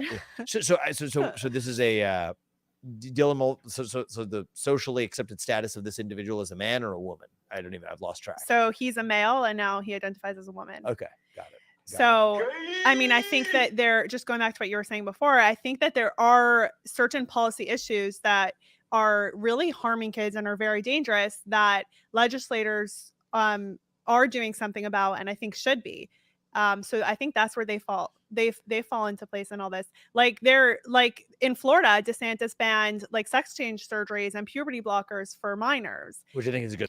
Didn't they already? Yeah. But the times, yeah, it wasn't Jenner or Caitlyn Jenner. Wasn't Caitlyn Jenner? Or they changed it for. What am I thinking of? Is it maybe that's Sports Illustrated? But something, yeah, one of their person of the year, they changed it so that it was no longer man of the year. But yeah, pretty much. I wouldn't be surprised. I wouldn't be surprised. Well, actually, I would be surprised because, like, they would never identify as a man. How dare you? Good thing. I think that's a good thing. I think it's necessary. Wait, I think we missed something. Place and all this. Like they're like in Florida, DeSantis banned like sex change surgeries and puberty blockers for minors, which I think is a good thing. I think that's a good thing. I think it's necessary. And there are other obvious. states. I mean, there's states so that obvious.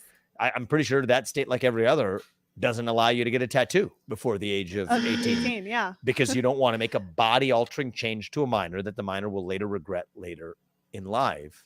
Yeah, I literally just when I was walking Morty between the member stream and when I started this, I was walking Morty, put it on TikTok, and it's some dude, doing man on the street. Like, do you think that do you think a 13-year-old should be able to get a tattoo? And they would go to it was all women in this video. They're like, no, that's a permanent change and blah, blah, blah, blah, blah, blah, blah. And then of course, like, do you think a child should be able to get gender affirming care? Well, yes, of course. They definitely would know by that age. It's like, What? You have no values, you have no logic, you have no grounding in reality. You just have what feels good right now. That's hedonism, and it's not a way to live in a society.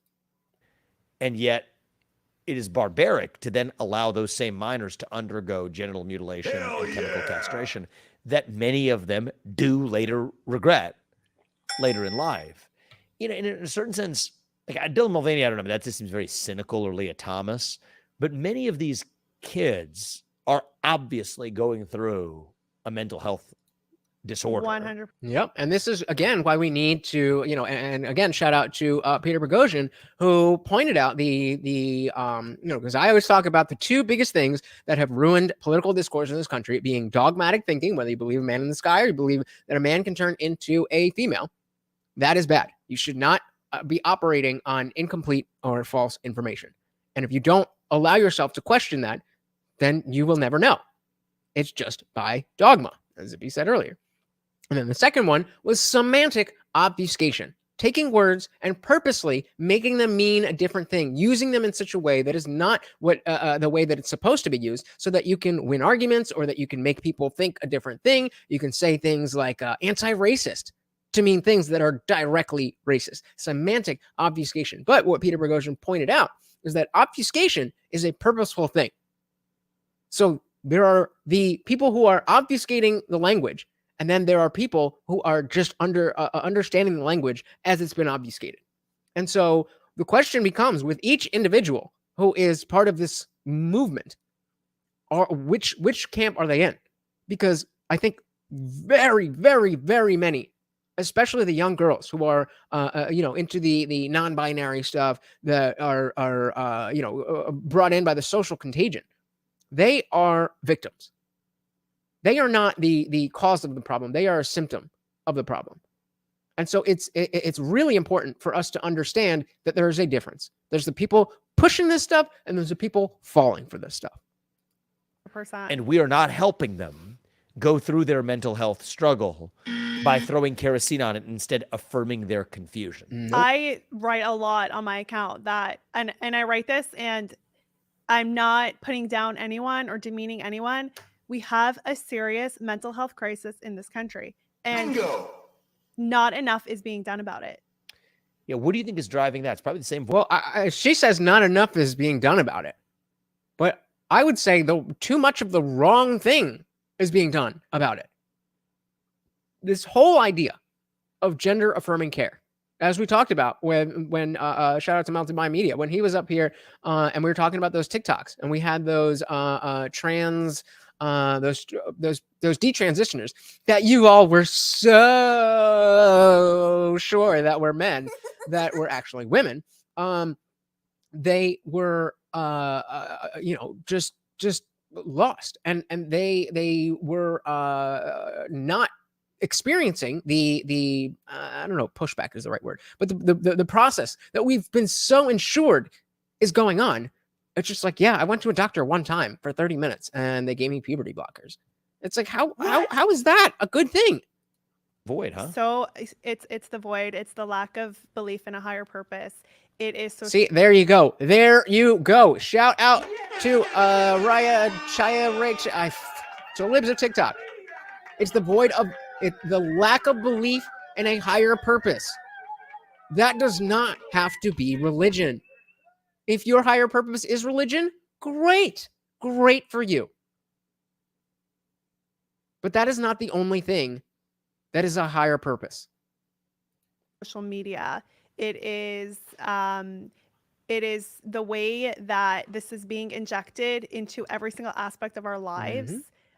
This gender taking over our institutions, taking over the medical community, the scientific community, the psychological community. It's insidious. It's insidious, the degree to which this has snaked its way into everything. So he says gender affirming care is not psychology. It's a lobotomy. It's barbarism posing as the trendy thing to do. Absolutely, sir. You are correct, sir. Ideology stuff that just confuses people. It is not paying. But the pre-existing condition there is social media algorithms or gender ideology as a worldview that only works if you have a subject, a human being, who is susceptible to that trick. Well, they target kids. Yeah, for a reason. And kids are susceptible. Kids are sponges. So they're susceptible to anything you tell them. So what would you do about it? That's a really good question. I think we need to, the goal should be to eradicate gender ideology from America. Hell yeah. Let's hear that one more time. What is the goal? What is the goal? The goal should be to eradicate gender ideology from America. Completely eradicate in everything, not just in youth.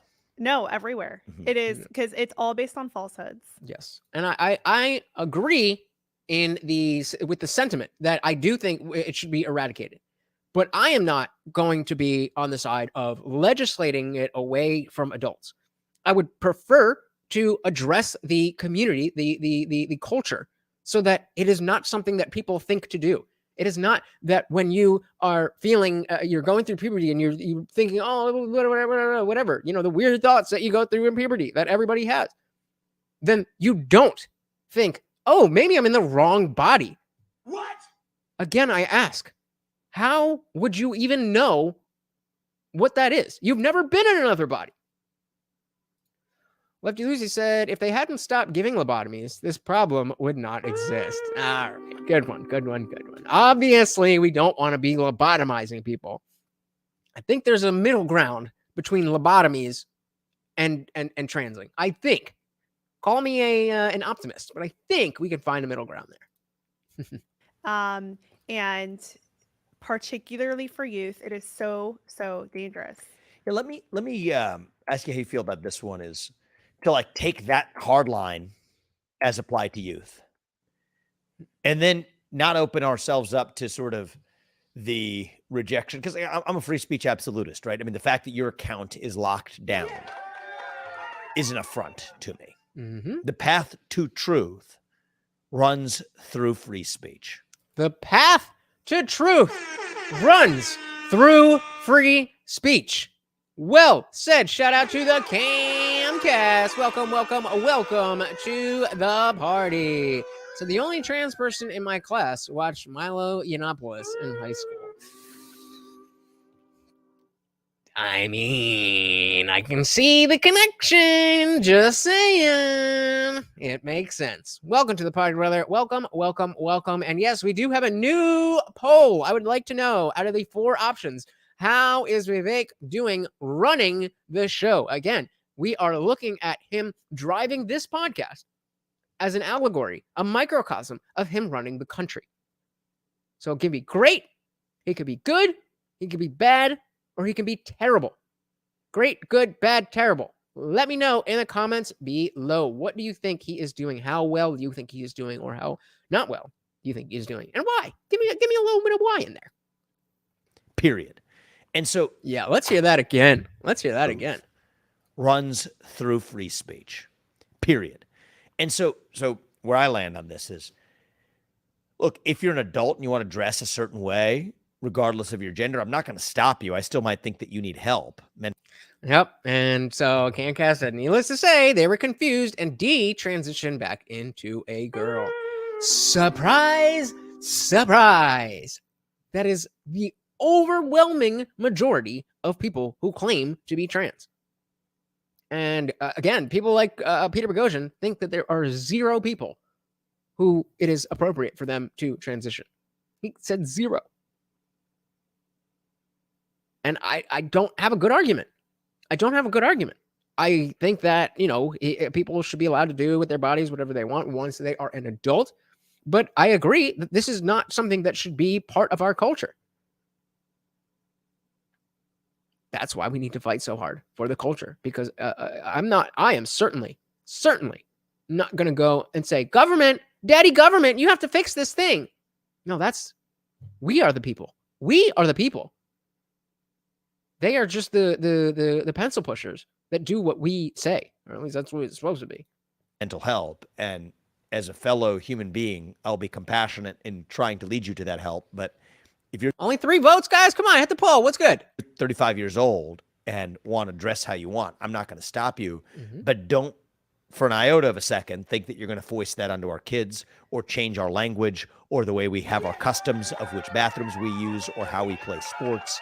No, that is a tyranny of the minority. That's kind of like where I land on it versus, and I understand the intuition versus saying that we need to actually just eliminate that possibility of behavior altogether. Eradicating gender ideology doesn't mean that we're going to tell adult men that it's illegal to dress up as a woman. Yeah. That's not what I mean. I mean that eradicating it from our institutions. As a dogma. Exactly. Yes. So removing it, it's in like basically every school, every corporation, every Fortune 500 company. It's in all the 3-letter agencies. I mean, like the CDC gave guidance a few weeks ago on chest feeding.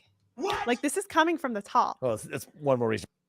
What's a woman? All I know is about chest feeders. I mean, the CDC is a joke, and we have to shut it down. It has no reason for existence. That's actually another good point. That example you just brought up about. Hold up. Do we have a new drinking game? Whenever somebody says dogma, we drinking. Morty, wait. Oh, you're gonna hurt yourself. All right, whatever. He's good. Drink up. The CDC. Oh, let's back this up. The CDC is a joke, and we have to shut it down. It has no reason for existence. That's actually another good point. That example you just brought up about the CDC. We talk about the spiritual vacuum, and that's like at a deep individual level. But part of the thing that I've noticed happens is when you have a bureaucracy that exists for an institution that has either lost its way or has no actual purpose for continued existence, this is one of the things that fills the void of the institution, right? And so, like, take the U.S. military. Where's wokeism in the military coming from?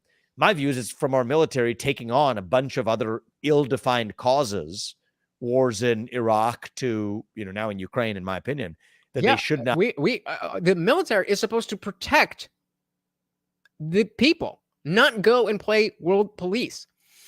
It's a saying, can we remove racism and race from our institutions as well? I don't think so, because there at least is some grounding in the fact that my skin color is different than your skin color. And it's similar to the people who would be born in the place that I was born. And so there is, I hear what you're saying, and it would be great if we didn't focus so much on it. But at least it's I want to say real thing. It's not a real thing, but it's a lot more real than trans. That is for sure. Zippy says world police is how corporations rule the world. Yep. Yep, that's why we got to stop it. Not be engaged in.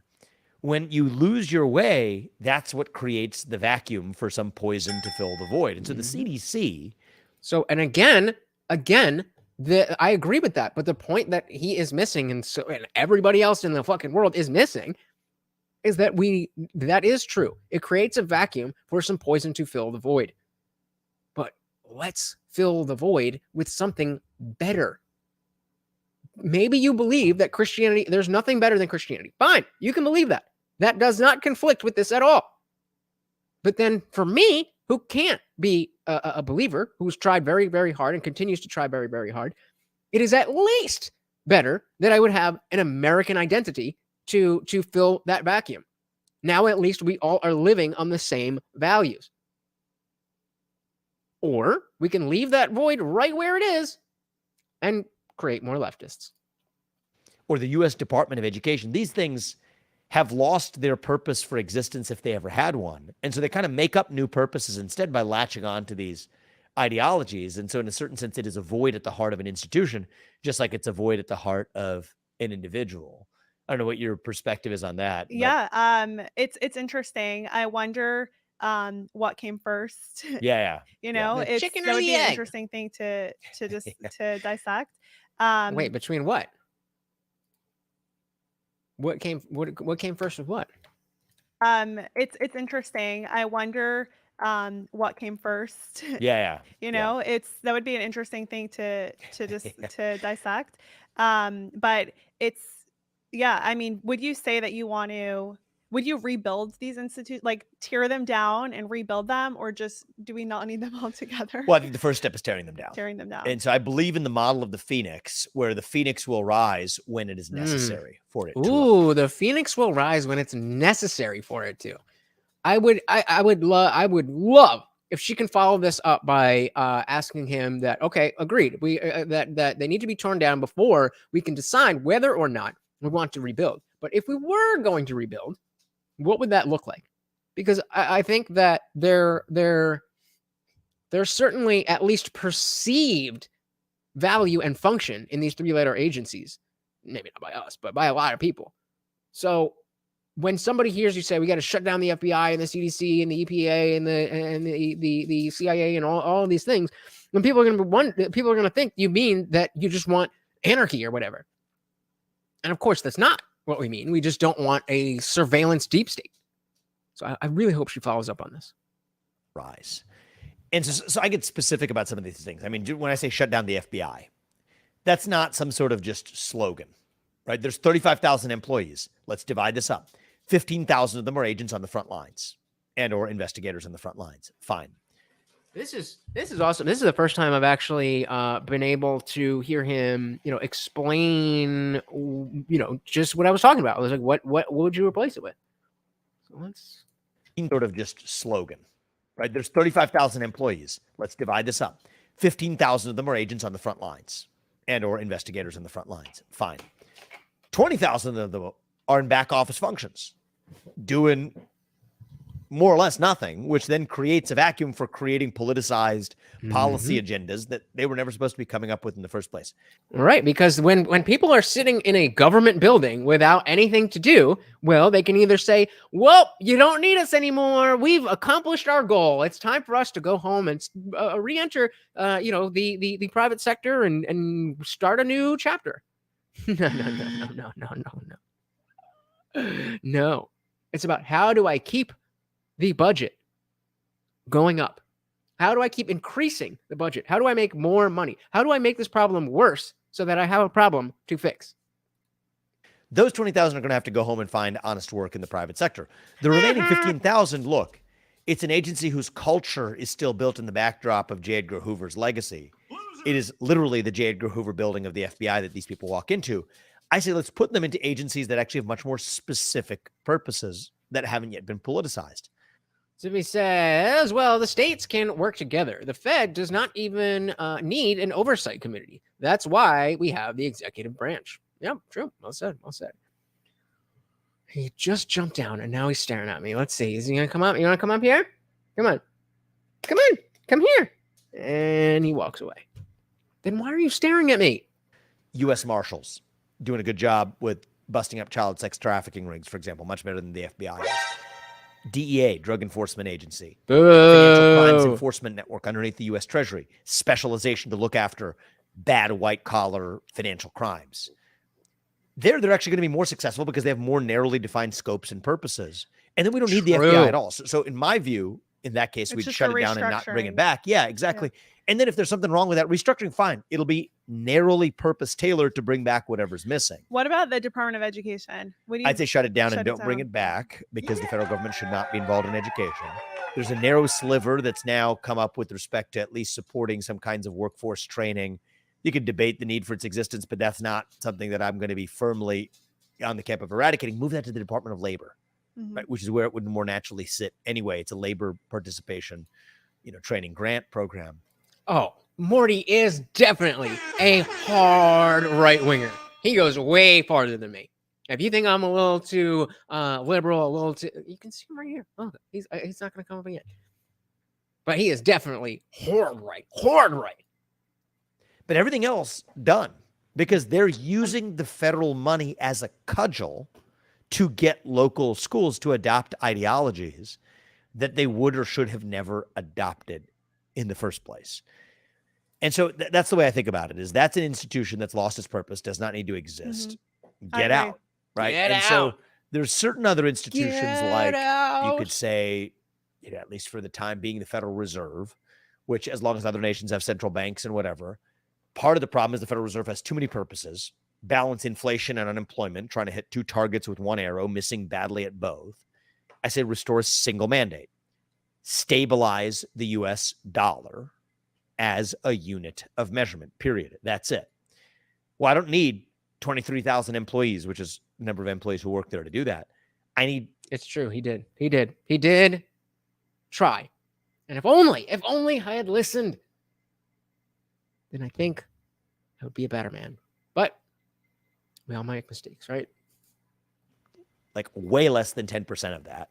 That's an over 90% headcount reduction in the existing institutions. There we That's go. how we'll take care of that. CDC should not exist right now. They're redundant functions.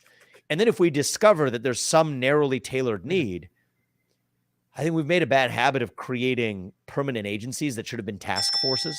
Interesting. An agency versus a task force. Whereas a task force has a very narrow scope and a direct goal.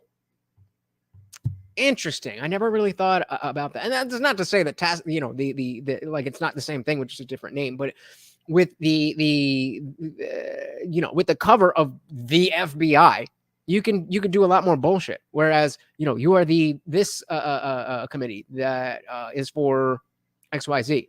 That's all you're focused on. And we want to see improvement. And then when it gets improved, then you're done. We can put you on a different task force. It's not that you're fired. But yeah, when an agency is a hammer, they're just always looking for nails, and they will find them.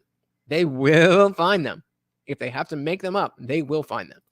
Task force has a limited time to conduct its task, and then it disbands. That's what I would evaluate as the next step if it's necessary. Yeah, that's that's the first time I've heard him address anything about we disband the FBI, we abolish the FBI. Then what? And that sounds like a fantastic answer to me. In some cases, you got to just be willing to take the risk. Yes, that there will be some unintended consequences. I'm honest about that. But the benefits dramatically outweigh the costs. Yeah. The benefits dramatically outweigh the risks. And so we got to have the courage to say that, yes, is somebody going to blame me if some one small tidbit goes wrong, of some piece of research or a grant that somebody got that they didn't get, and something fell through the clunkiness of how we were shutting it down. Okay, that's going to happen. Yeah. But the status quo is really what's extreme, not the extreme of restoring what our founding fathers first envisioned. The status quo is what's really extreme, not trying to restore what our founding fathers first envisioned. Well, I mean, come on. Can you do any better than that? Zippy says, like the ATF and the auto key card nonsense that government could not prove did anything. Put people in the Fed, proved nothing, called a little metal card gun parts. Anybody else understand that? 250 years ago. So that's kind of how I look at it as a matter of philosophy. Yes, I'm coming in to break glass. That's part of the process. And the way you fight the creation of institutionalized chaos is by using some form of entropy in our own favor to restore actual order. That's interesting that we always talk about Trump as the bull in a china shop. And now Vivek is talking about breaking glass. Now, there is a difference between China and glass. And when I hear this, I'm thinking, okay, we had the bull in the china shop, and he broke all the china. China being the elite, whatever is associated with the elites. Now, we have some more targeted things that are not as big or not as, expensive as China. So they're glass. I like this. I like it a lot. I like it a lot. In this country, in our government, in our sense and conception of self. Mm-hmm. That's how we revive our fortitude and our strength. And then if we're missing some gaps along the way in a narrowly tailored way, we'll fill those gaps. That's the way I look at it. I mean, how can anybody not like what he's saying? Now, again, we have to understand and acknowledge and keep at the very forefront of our minds that this is a politician. This is a person who is very aware that he's trying to win favor with everybody. So what you say sounds nice. And the more you promise, the more we're going to expect from you. So, and I don't think he is unaware of that.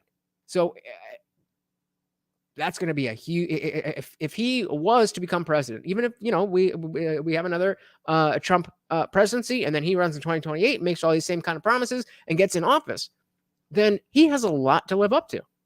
And I think that's, he's putting a lot on his own plate. Word up. Do you think it seems a lot of times it seems to me that the left are so good at using power when they have it, Yes. and the right not as much? Yes.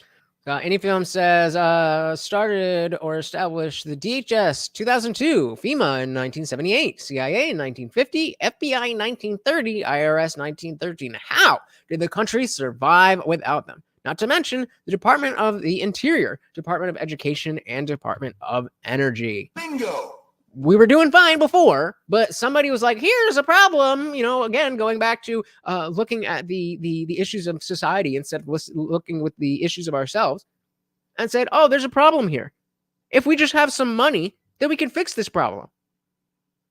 I'm like, oh, wait, we're getting money for this. If we actually fix this problem, then they're not going to give us any more money.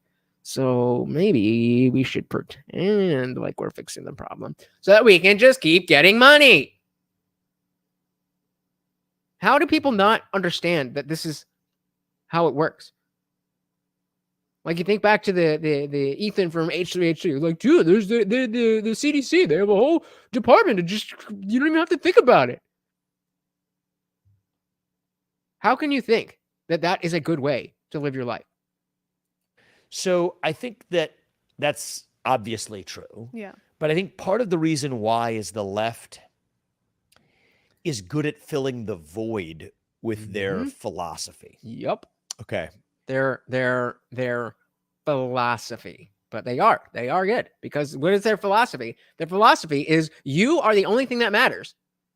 So just do what makes you happy. Live your truth. All of that stuff. So it's a philosophy, but it's almost a lack thereof. It's almost a, hey, you don't have to work at anything, work for anything. You're entitled to everything. You are perfect. I guess you could say that that's a philosophy, but I would call it a lack of one. So you have that spiritual void, that black hole. The left gives young people something to latch onto. Race, gender, sexuality, climate.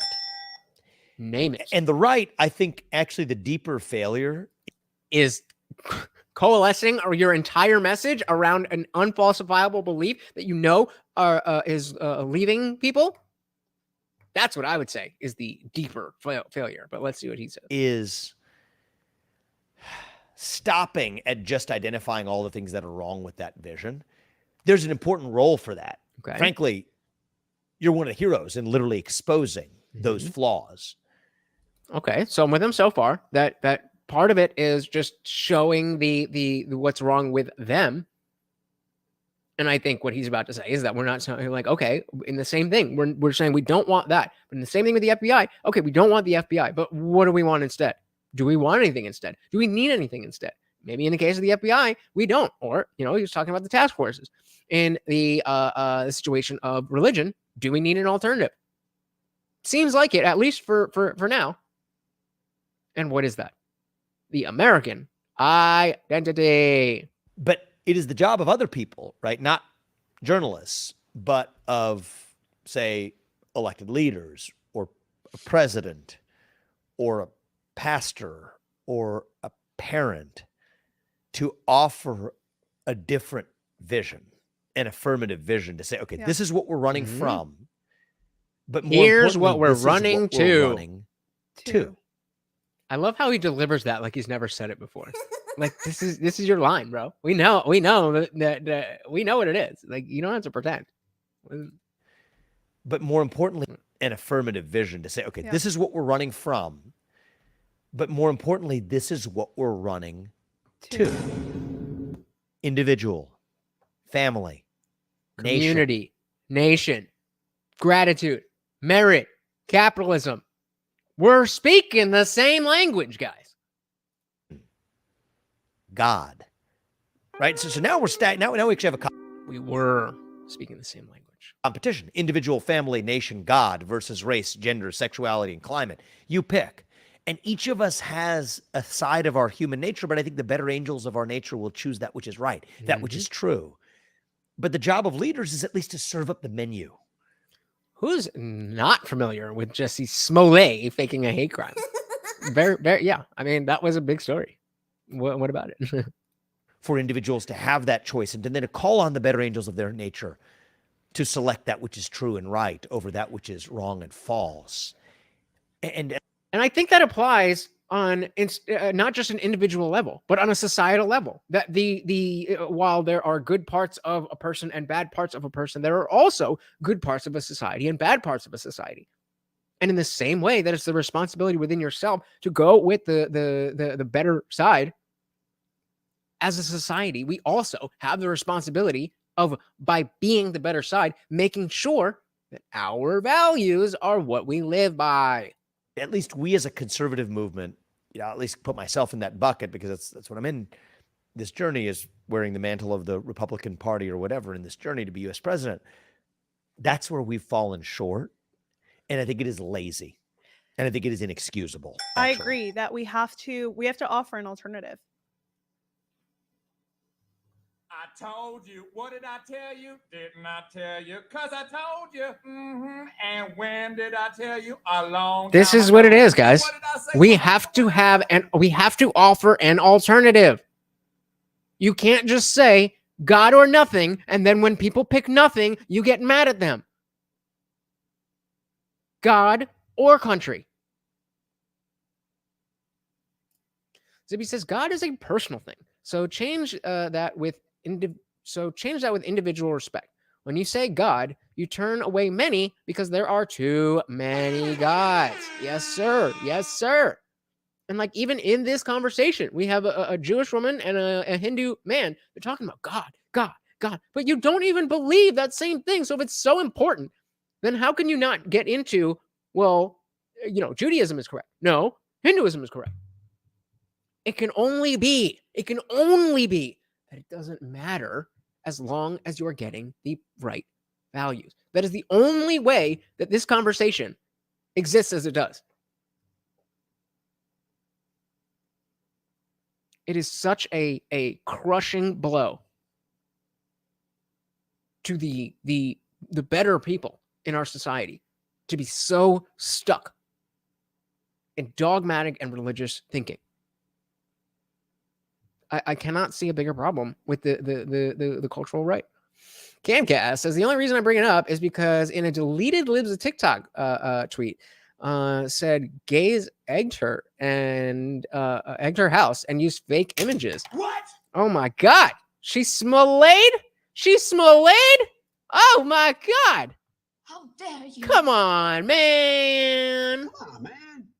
See, this is important. We need to know these things. We need to know these things. We need to keep them at the forefront. That okay, hey, somebody who's going to do that, I do not trust.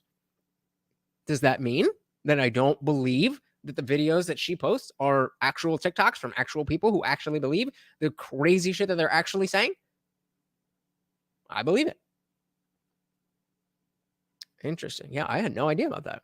Zibby said it could be they are talking about God as a generic thing, but God is kind of very much not a generic thing. Bingo. Exactly. Religious peeps, make up your minds. Yes, exactly. Is it something so specific or is it not? And if it's not, then it can't be the basis for everything. And if it is, then you need to define it. Well said, Zippy. Yes. And here's the thing. The left is really good at marketing. They really They are. have these incredible slogans, and then we have to come and fight those slogans with actual truth and facts and logic and common sense. But then instead of using facts and logic and truth and common sense, you go to unfalsifiable dogma. What? Makes perfect sense. And for the average person who has that void, like we've been talking about, the left really it does appeal to them because they make it sound really fluffy and really great. And we need to do more to offer an alternative to choose from instead of just always reacting to what the left is doing and sort of trying to counter that and explain it. We need to know what we're running towards. And that is the American identity. Indie Film said, dude, last time I was visiting Chicago, I had the exact same thing happen to me as Jesse. Nothing. Well, you're white. Nobody cares about white people. White people are just inherently oppressors. And therefore, you deserve exactly what you got. How does it feel to be outside of your privilege for one moment? I was going to try something else, but I mean, this vapid way of looking at the world, like that's as far as it goes. That's as far as it goes. We have to actually be proactive and offer them something else to choose from. So I could not agree more with you. Yeah, and I think that that's hard. Yes. It is hard. It is definitely difficult. There is nothing easy about building a moral hierarchical structure from scratch. But we don't need to because we do have the Bible. We do have Aristotle. We do have Socrates. We do have Descartes. We do have all of these people who have done a lot of the groundwork. It's just up to us to take the pieces that are already there. They're already there. So yes, it's difficult, but only in the sense that it's tedious. Not that it's too hard for people to do. It's just tedious. And so in the same way that we accept and expect people to have a level of devotion to their religious beliefs, I don't see why that cannot be applied equally to our belief in our American identity. What is the difference? Melted by Media said Chirac, also known as MAGA country. Right, it's easier to sort of play defense. It's hard to play offense, right? And so I frame it slightly differently than many allies and colleagues on the right do, which is, the use of power. I think it's less that we need a more powerful hammer to play whack-a-mole, and more that whack-a-mole is the wrong game to play. Bingo. We should be playing the game of just saying that that's the wrong sport. I agree. I agree that trying to say my dogma is better than your dogma is the wrong game to play. We're going over there. Yeah. Like that's what we're running to.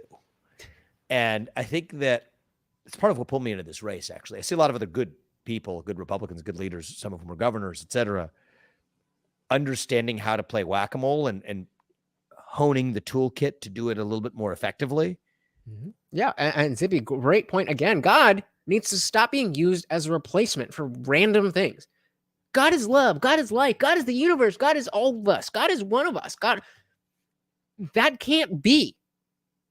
That cannot be. And if it is, then it is not something that we can base our objective lives on, because you are so subjective about what this thing is. And Zippy says individual respect. I mean, we don't need that. We don't need that word then. Then we can just say individual respect. If we're talking about love, then we can say love. If we're talking about human consciousness, then we can talk about human consciousness. But when you say God, you're just throwing a blanket over the conversation and deciding, well, I mean, it's like doing algebra.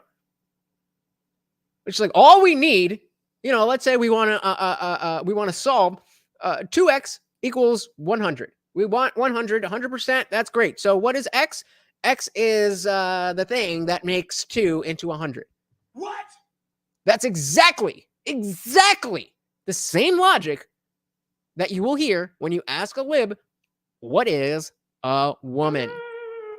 And then sometimes going, I wouldn't call it too far, but losing the plot a little bit, versus the real acknowledgement being this is the wrong game, right? It's a method of short-term survival, but it's a short-run game and it's a losing game in the end, because eventually there's going to be too much popping up, too many of the zombies.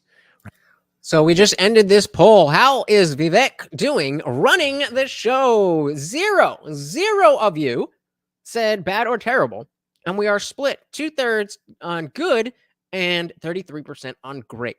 So let me know in the chat, because we're I don't know how much longer we're going to be going, and I would love to hear from you guys. If you said good, why not great? And if you said great, what is great about what he's doing? Right. You can, it's like a video game, right? You have the first 2 zombies you can take it, but once you're flooded, it's game over. Yep. That's why you need to get them in a line. You got to circle them around. You got to get them in a line. You got to get a big gun and mow them down. Come on, bro. We've all played zombies. We know how to do it. We've got to be over there doing Facts. something very different, offering an alternative vision of the real kingdom. Yeah. And I don't see that in today's Republican Party. I think, the last U.S. president who probably came closest to doing it was Ronald Reagan. He's not around anymore. And I think that in some ways we were set up by the left to actually make this the dynamic, right? In a certain sense, if we're already playing that game, the left has already won. And I don't think it has to be that way. And I don't even view it, I try not to talk as much as I can between left and right or Republican versus Democrat, but between what are the shared values that ground us as Americans. Family, community, country, merit, gratitude, capitalism. And I think that's something we've lost, but not permanently. It doesn't have to be permanently so.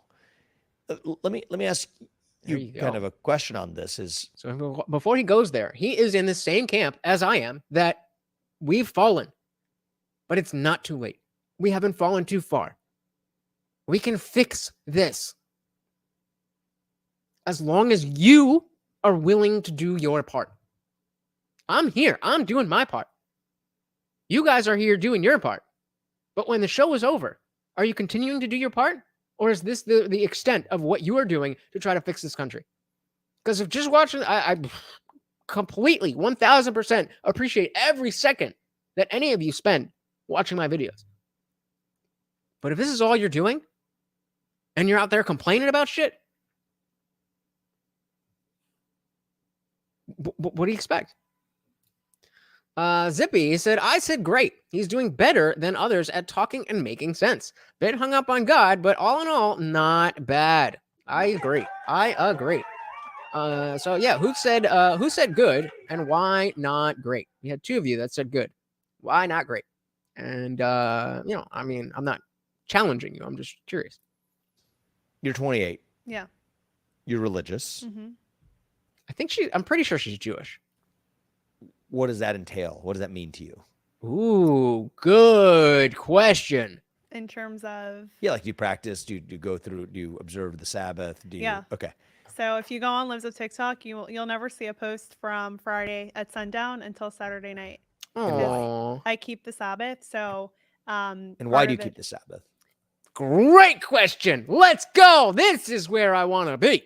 Well, first of all, I was brought up that way. Like I was born into Good. So a your religious family, My family. and your family is important to you. Yes, very. And the traditions your family gave you are Yeah. important to you. And I believe it. You know, I believe in God. I believe in the There you go. Torah. I believe in God's commandments. So The reason that I played the SpongeBob thing when she said it's because my family, that's not a good reason to dedicate your life to a belief in the universal truths. I do appreciate the notion, the aspect of we want traditions because traditions are part of culture. I get that, but that's not enough of a reason to do a thing. Well, we've always done it. Until we didn't have slavery, we always had slavery. That's not a good enough reason to do a thing. So if you believe it, great. And then, the fact that it's a part of your family's tradition, great. So, so part of the Sabbath is not using any, electricity. So What do you think that? Yeah, but you can get around it with if you guys have ever seen Religulous with Bill Maher, and he goes to a rabbi and they have like an elevator that works by you pressing it's like, oh no, it's a phone. They have like this was back in the day before smartphones were really a thing. So they had the landline, right? And the landline, the way that the phone is set up is that it's constantly programmed to be pressing all of the buttons. And so what you do is there's like a stick and like a little socket that fits for each number. And so because it's pressing all of them at the same time, you put the stick in the hole and it stops entering that digit. And that I don't know exactly what it was, but the then it gets translated that the number that you're not pressing is the number that you want to use. So it seems a little odd that if God says you should be resting, no work at all, you can't even drive a car, you can't do anything. Why are you trying to why are you looking for loopholes? I don't know. That's just a little side tangent. But Zippy says tradition is a warped nostalgia. Be aware and question why you are doing a thing. Yes, sir. What do you think that what do you think that commemorates? What do you think is the origin of that? Great question here. Great question.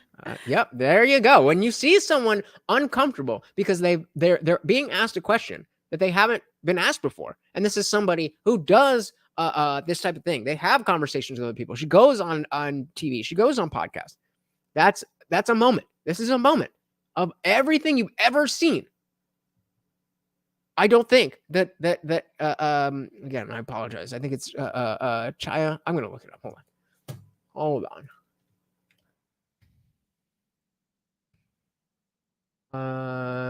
Chaya Rachik. All right, I'm just gonna keep this open actually. I don't remember what I was saying. I forget what I was saying. Commemorates. What do you think is the origin of that? Oh, yeah. Just the fact that she hasn't ever been in this position, at least publicly, at least on camera, at least in a podcast situation. She's never been asked this question before. So by listening, by taking notes, by understanding, by asking the right questions, Vivek has gotten to a place where he's getting novel information from somebody who has made the media rounds.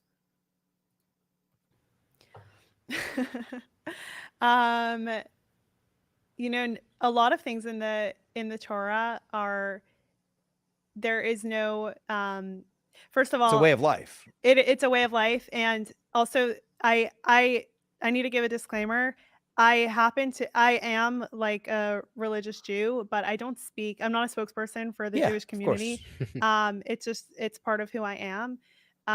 But to me, it's the values that I was brought up with, to believe in God, to act in this lifestyle, and that is something that is very important to me. And I think in some ways, because religious people, not just Jews, any religious person has that faith, I think that will actually help a lot in fighting this agenda that we're seeing from the left. Like, Maybe so. Maybe faith will help you fight a particular agenda. Maybe. But the problem is the faith in the first place. There is no room for blind faith in today's culture. We know too much, and we know too much about what we don't know to just have blind faith in anything. Libby said, many put too much information into the process of it and forget its deeper meaning. Yep, that's true as well. That's true as well. Zippy's on fire tonight. we were discussing the whole time, it's from that void of like lack in a believing and lack of belief in God, and a lack of feeling like there's a higher purpose. So I feel very grateful to have grown up as a religious Jew, and to obviously continue in that path. And like I said, I never went to public school. I went to Jewish private schools, and I think that a lot of the stuff that we're seeing in public schools are not going to make it to the religious schools, the Christian schools, Jewish schools, whatever schools, those private religious schools that people send their kids to, because they have that belief in God and in their values and in their traditions. Oh. So yeah, all she's saying is that because they have their traditions, because they have things that are going to be directly against all this wokeness, then it's not going to find them as easily. We've all seen, I'm sure we've all seen the videos of the woke church where I mean, just wild.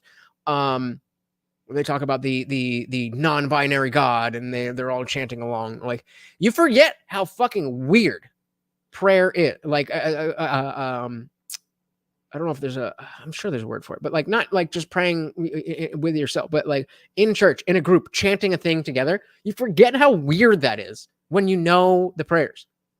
Our Father, it's weird. It's weird. And if you hear a group of people chanting a thing that's not your religion, then you think it's weird too. It's just that you kind of, this is our thing. It makes sense to me, and that's good enough. But it's like, Sibi said, "Dear Lord, girl, TMI, focus, and I am one to talk." Dual citizen babble. Is that what? Okay, let's see here. And they those private religious schools that people send their kids to, because they have that belief in God and in their values and in their traditions, and they stick by that. So I'm very grateful, and I'm going to raise my kids that way as well. Mm-hmm.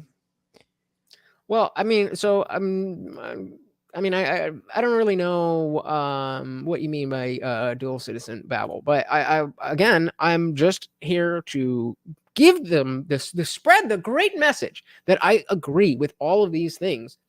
It just doesn't have to be the way that it is.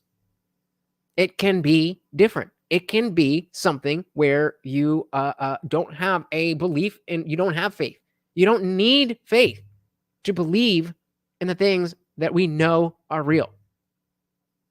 You don't need faith to believe in the things that we know are real. We know that our country is real. We know that the benefit of family is real. We know that the value of tradition, not just tradition for tradition's sake, we know that these things are valuable. No faith necessary.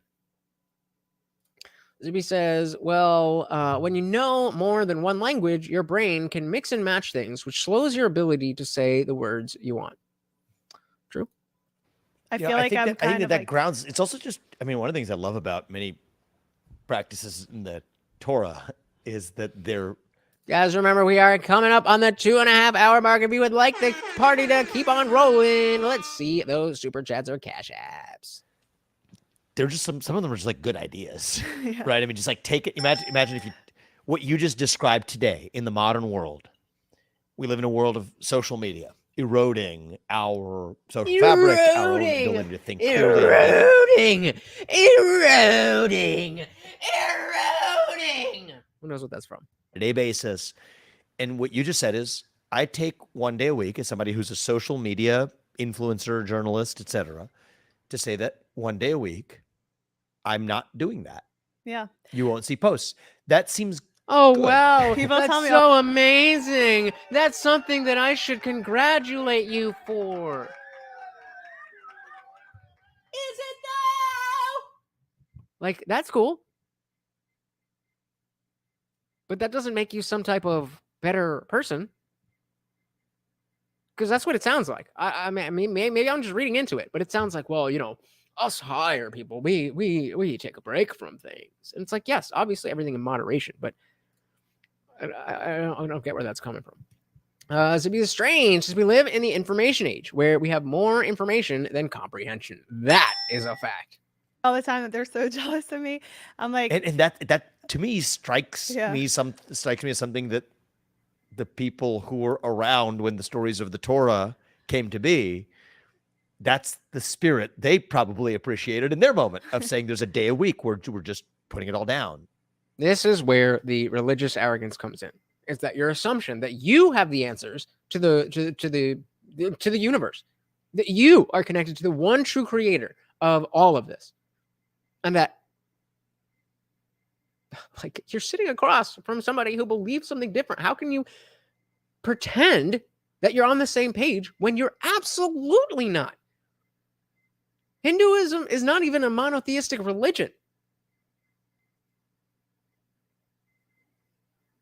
I don't get it. I don't get it. It's because like everything else is so raw and real and diving in, and they're just glossing over this whole thing about God. What is God? What do we actually believe? And shout out to Vivek for actually asking the question about the Sabbath. But yeah, exactly. Like, good job. We all do this. Sometimes I don't go on YouTube. Like, what? Normally, I wake up. The first thing I do is go to YouTube. Add all any new video that I haven't seen that I need to see goes on the watch later playlist, and I blitz through it as fast as I can so that I can, that I have time to listen to or read or watch whatever else I need to. And some days I don't. And guess what I don't need in order to do that? Oh, God! He says, odd how God can be so generic till it isn't. And why? Wish I knew, brother. I wish I knew. yeah, it's And- family time. Exactly. It's family time. It's time for God. Yeah. And it's a way of life, right? Yeah. In the modern day, maybe one that we would do better. Hey, shout out to INS400. Welcome to the party. Glad to see you. Unfortunately, I cannot pull up the kick messages, but I can do this. Not gonna follow anybody I don't know, but I'll definitely check your shit out if you hang out for a while. I can promise you that. Welcome to the party. To all observe. I will admit it's hard sometimes. It's hard. Yeah, that's part of the challenge. That's what she said. though, right? Sometimes I'm like, 'Cause what's we're human going beings. on in Yeah. the world? But Do you always it is abide a by plus. it? What? Do you always observe it without exception? Yeah. Well, I bet you she's gonna say, yeah. Well, I mean, Okay. Yeah, It's hard, but you 100%. okay, fair enough. still stick to it. Yeah.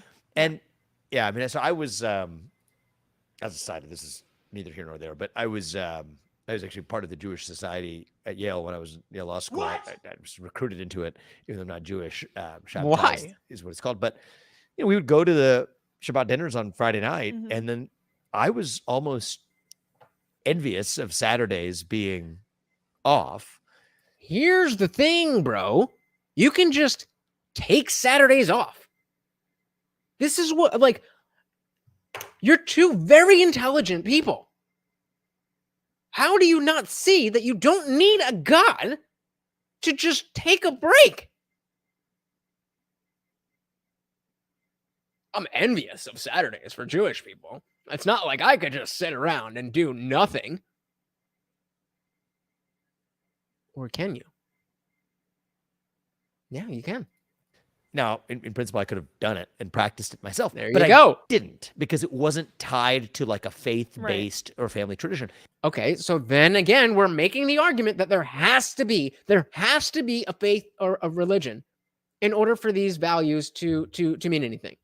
And I wholly reject that. That's just not the case. I am living proof. You do not need a God to be godly.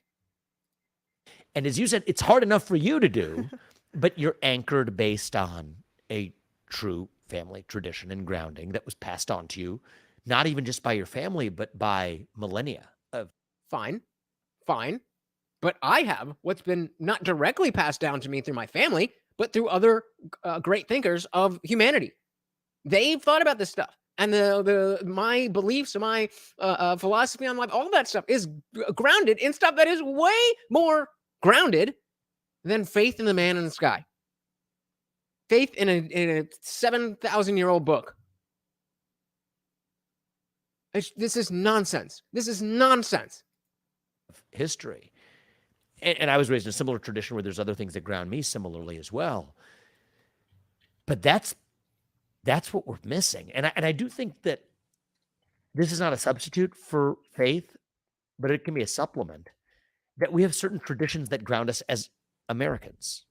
Why can't it be a replacement?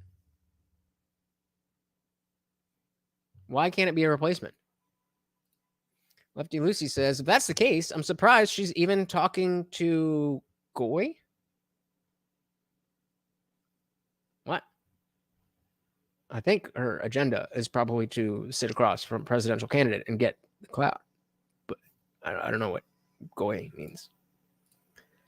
Yeah, listen to what he said. And I do think that this is not a substitute for faith, but it can be a supplement. Why? Why can it not be a substitute? I argue that it can be a substitute. Just as it is difficult for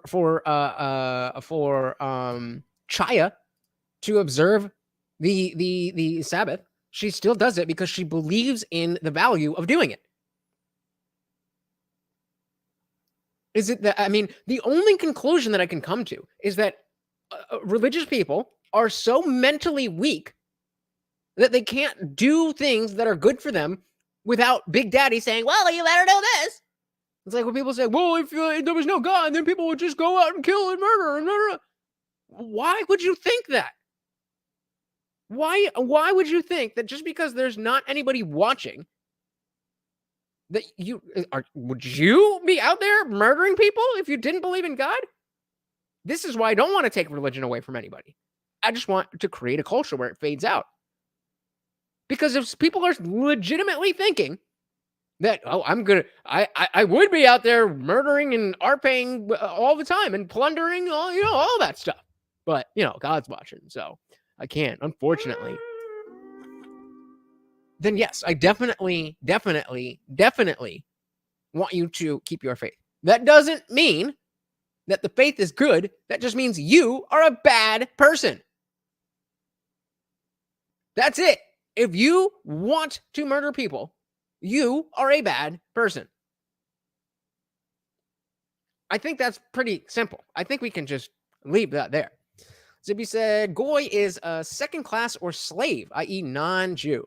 It's a favorite word of the Christian tinfoil hats to throw shade. Okay. So I'm seeing a little bit behind the puppy there, Lefty Lucy. That we have certain traditions that ground us as Americans, right? That we had passed down to us, maybe not for millennia, but for a couple and a half centuries now. And it can't be a substitute. Why? That were enshrined in the Declaration of Independence and the U.S. Constitution and certain traditions we go through, that we pledge allegiance not to some trans flag, but to the United States of America, and that the tradition that we start our day in the schools by stating that Pledge of Allegiance to a nation that unites us across our superficial skin-deep differences, shades of melanin and diversity, that means something to me. That means something to me as well. And it means a lot more than some amorphous idea of God ever could, because it is real. It is provably, observably real. Camcast said, I think she's using her faith as a shield to prop up hateful opinions of LGBT people. What? What? How so? At no point has she acted as if she first of all, she's not propping up hateful anything. She's propping up the opinions based or spoken by the LGBT people. So if propping up hateful opinions of the LGBT people, then you have to look at the LGBT people because they're the ones that are saying the things. And I don't see how she has never in this interview or anything that I've seen said anything about needing to defend what she's doing. She's just posting videos. So I don't know at all what you mean about this. If you want, I'm happy to if you want to explain a little more. Zippy says, well, plundering was the norm of civilization for eons. Yep. And yeah, so it's a tradition, so we should do it, right? Yes. Replace God with America. Why does that not work? That is true. And I think that is something that it doesn't take. I mean, being a pastor or a rabbi or a priest, that's beyond my pay grade. But that is something that a U.S. president can deliver, or that a teacher in the public schools can deliver, to say that grounds us. That is true. That I pledge allegiance to that flag, and that means something. People may. Yeah, absolutely. Absolutely. I want to go back over that. But yeah, so Zippy's saying to Camcast, I don't see that. She's just showing the videos they proudly, very proudly put up. If anything, she's saying, look at this thing you posted. Are you sure you want others to see it? Spot on. Spot on. I'm very confused about what you like, where you see her using. Like, yes, she's talking about her faith, but at no point has she made any type of statement like, well, I'm allowed to do this because it's something that God or anything like that. Whereas, you could make that argument about Matt Walsh or Michael Knowles, that they are, espousing hateful opinions because of their religion. You could say that. I would softly disagree, but you could definitely make that argument. Her though, I don't see that at all. Made a Oh, yeah, I want to back this up. Let's see. For a priest, that's beyond my pay grade. But that is something that a U.S. president can deliver, or that a teacher in the public schools can deliver, to say that. Or a short Indian man on YouTube can deliver. That grounds us. That is true. That I pledge allegiance to that flag, and that means something. People made a sacrifice and spilled blood for the ideals enshrined in that flag. And that's something that strikes me as easier even to bring back than the revival of a national religious awakening. So it's not only better, it's not only tangibly better, but it's also easier. But we shouldn't do it because reasons? Like, I'm in total agreement. Okay, so Camcast originally said, I think she's using her faith as a shield to prop up hateful opinions of LGBT people. Clout fishing. Thank you for allowing me to elaborate. I do believe once you shine a bright enough light on a group of people, you can cast whatever shadow you want. Sure, I agree with that. I'm just not sure what you mean about using her religion as a shield. That's the part I'm confused about. He goes on to say, what I mean by that is she can make whatever opinion she wants because there's a lot of gay people saying stupid stuff all the time. Still agree. Still don't understand how her religion plays into it. Yeah, and it's interesting because the American flag and what it symbolizes is something that is stronger, more tangible, and easier to get behind than religion.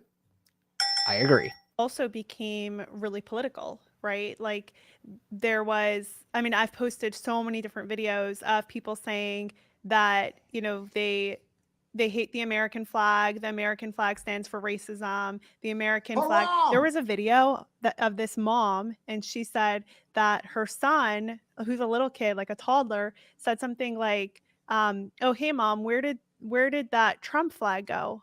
And she was like, "Which flag are you talking about?" And he was like, "Oh, like that one." And she picks up an American flag, and she's like, "Oh, this one." And she was like,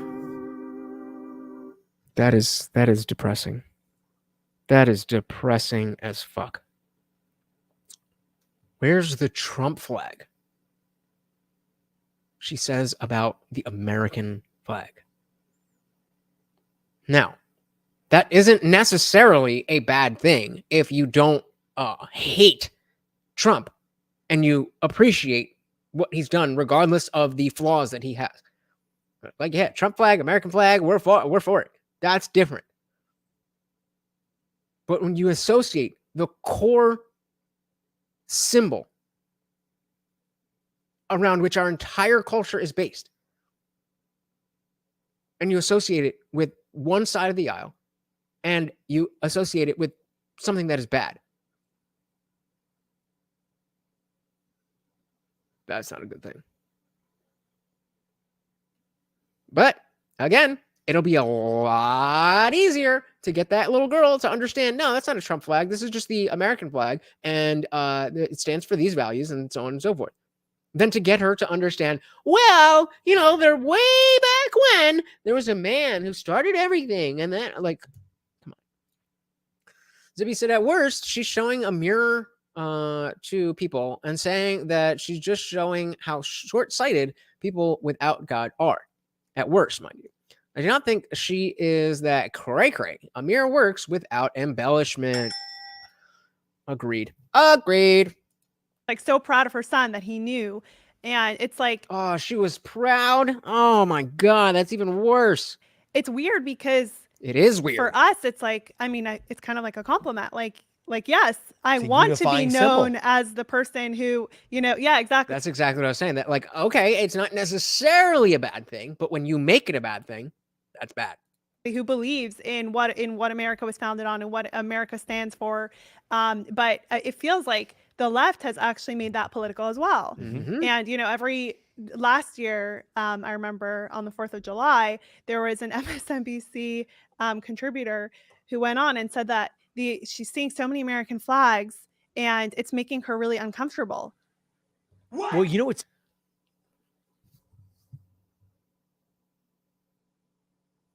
this is what we're up against. This is what we're up against. So if you think that's fine, that's up to you. You can sit at home and do nothing. But if the fact that somebody, an American citizen, being made not just uncomfortable, but really uncomfortable by the American flag, if you don't think that's okay, if that makes you uncomfortable, then you're in the right place and you're doing the right thing. That's what we're here for, to fix this country, at least the discourse. But again, guys, I can't do it alone. I can't do it alone. This is not a one-man job. This is a community job. I'm doing everything I can to build this community, but I need your help. I need your help. Sippy says, I mean, if you could hate the insane left, but you could hate the insane left, but it's not worth the energy. It's easy to see their flaws and the flaws with the right if you stop and think a bit. Yeah, agreed. But to stop and think a bit is hard for some people. It's interesting so this brings us full circle to the conversation where you began with your social media account being locked. Is that story just reminded me of this? Is there's good evidence that actually many of the algorithms or third-party monitors. Hey, we got Bill Bradley in the building. Welcome to the party. So there are people that believe the entirety of Western culture is foundationally white supremacist. And those same people see the American flag as an emblem of white supremacy. They understand zero nuance. So again, I say, if you're okay with this, then be okay with it. I mean, you're free to think whatever you want. It's a free country, at least for now. But if you're not okay with this, then sitting around is not going to change it. You have to do more. You have to do more. We all have to do more. Welcome to the party, Bill. Welcome. So let's back that up a little. The algorithms or third-party monitors of inappropriate content look at elements of the profile of the person who's posting that content, right? So you would have been censored, and you know this well, because you were Libs of TikTok. that somebody else posting that same video in the first instance wouldn't, which Right. means it's not just Obviously. the content. They look at who the speaker is. And this isn't done by a human being at scale, right? This monitoring is done by algorithms, which is where they can shunt that accountability to say, oh, no, it wasn't one human doing it. It was the algorithm. Well, the algorithm's trained by the human beings who Oops, it's just a mistake with the algorithm. We'll fix it right up for you. Don't worry, we're not coming after you. It's just a mistake. Lies. Bill says left and right is a shell game. Populism is the path. Absolutely agree. Zibby says to Bill, then you have some then you have some that think it's built on God and have zero nuance. It's annoying. One side creates the other. Bust boom economics as a civilization. Blame the shareholders. Fair enough. feed the algorithm what's good and bad. People who have American flags in their profile are systematically more likely to be targeted as purveyors of hateful content, or to show up even in the Twitter feed as show. You have to hit show, an extra show, before these comments may contain offensive content. And this is after Elon. This is not, the Jack Dorsey days. This is after Elon. Just in virtue of the American flag being in their profile. So now it's not just individuals who are targeting people with American flags in the real world, but to know that that itself has become a symbol in the United States of America of subversion of the agenda in the United States of America. Yeah. Think about that. How far we've come. It's worse than so Orwellian. sad. Yeah. It's worse than Orwellian. My message stands, guys. My message stands. I mean, we have to do something. I don't care what it is. I mean, I care what it is, but I care more that you are doing something than just sitting around and complaining. That's not going to fix anything. It's just not. Worse than Orwellian. It's, we would have 50 years from now, we'll have a different word for it. We won't call it Orwellian anymore. We'd call it something else specific to modern America. And hey, Camcast says, as a Canadian, I would rather an American flag than a Canadian one. I said, shit, me too. Bill says, populism is democracy, the will of the majority. Anyone that is anti-populist is actually saying that they are anti-democracy, but are not brave enough to just admit it. Based. That is where we are. That's the moment we're living in.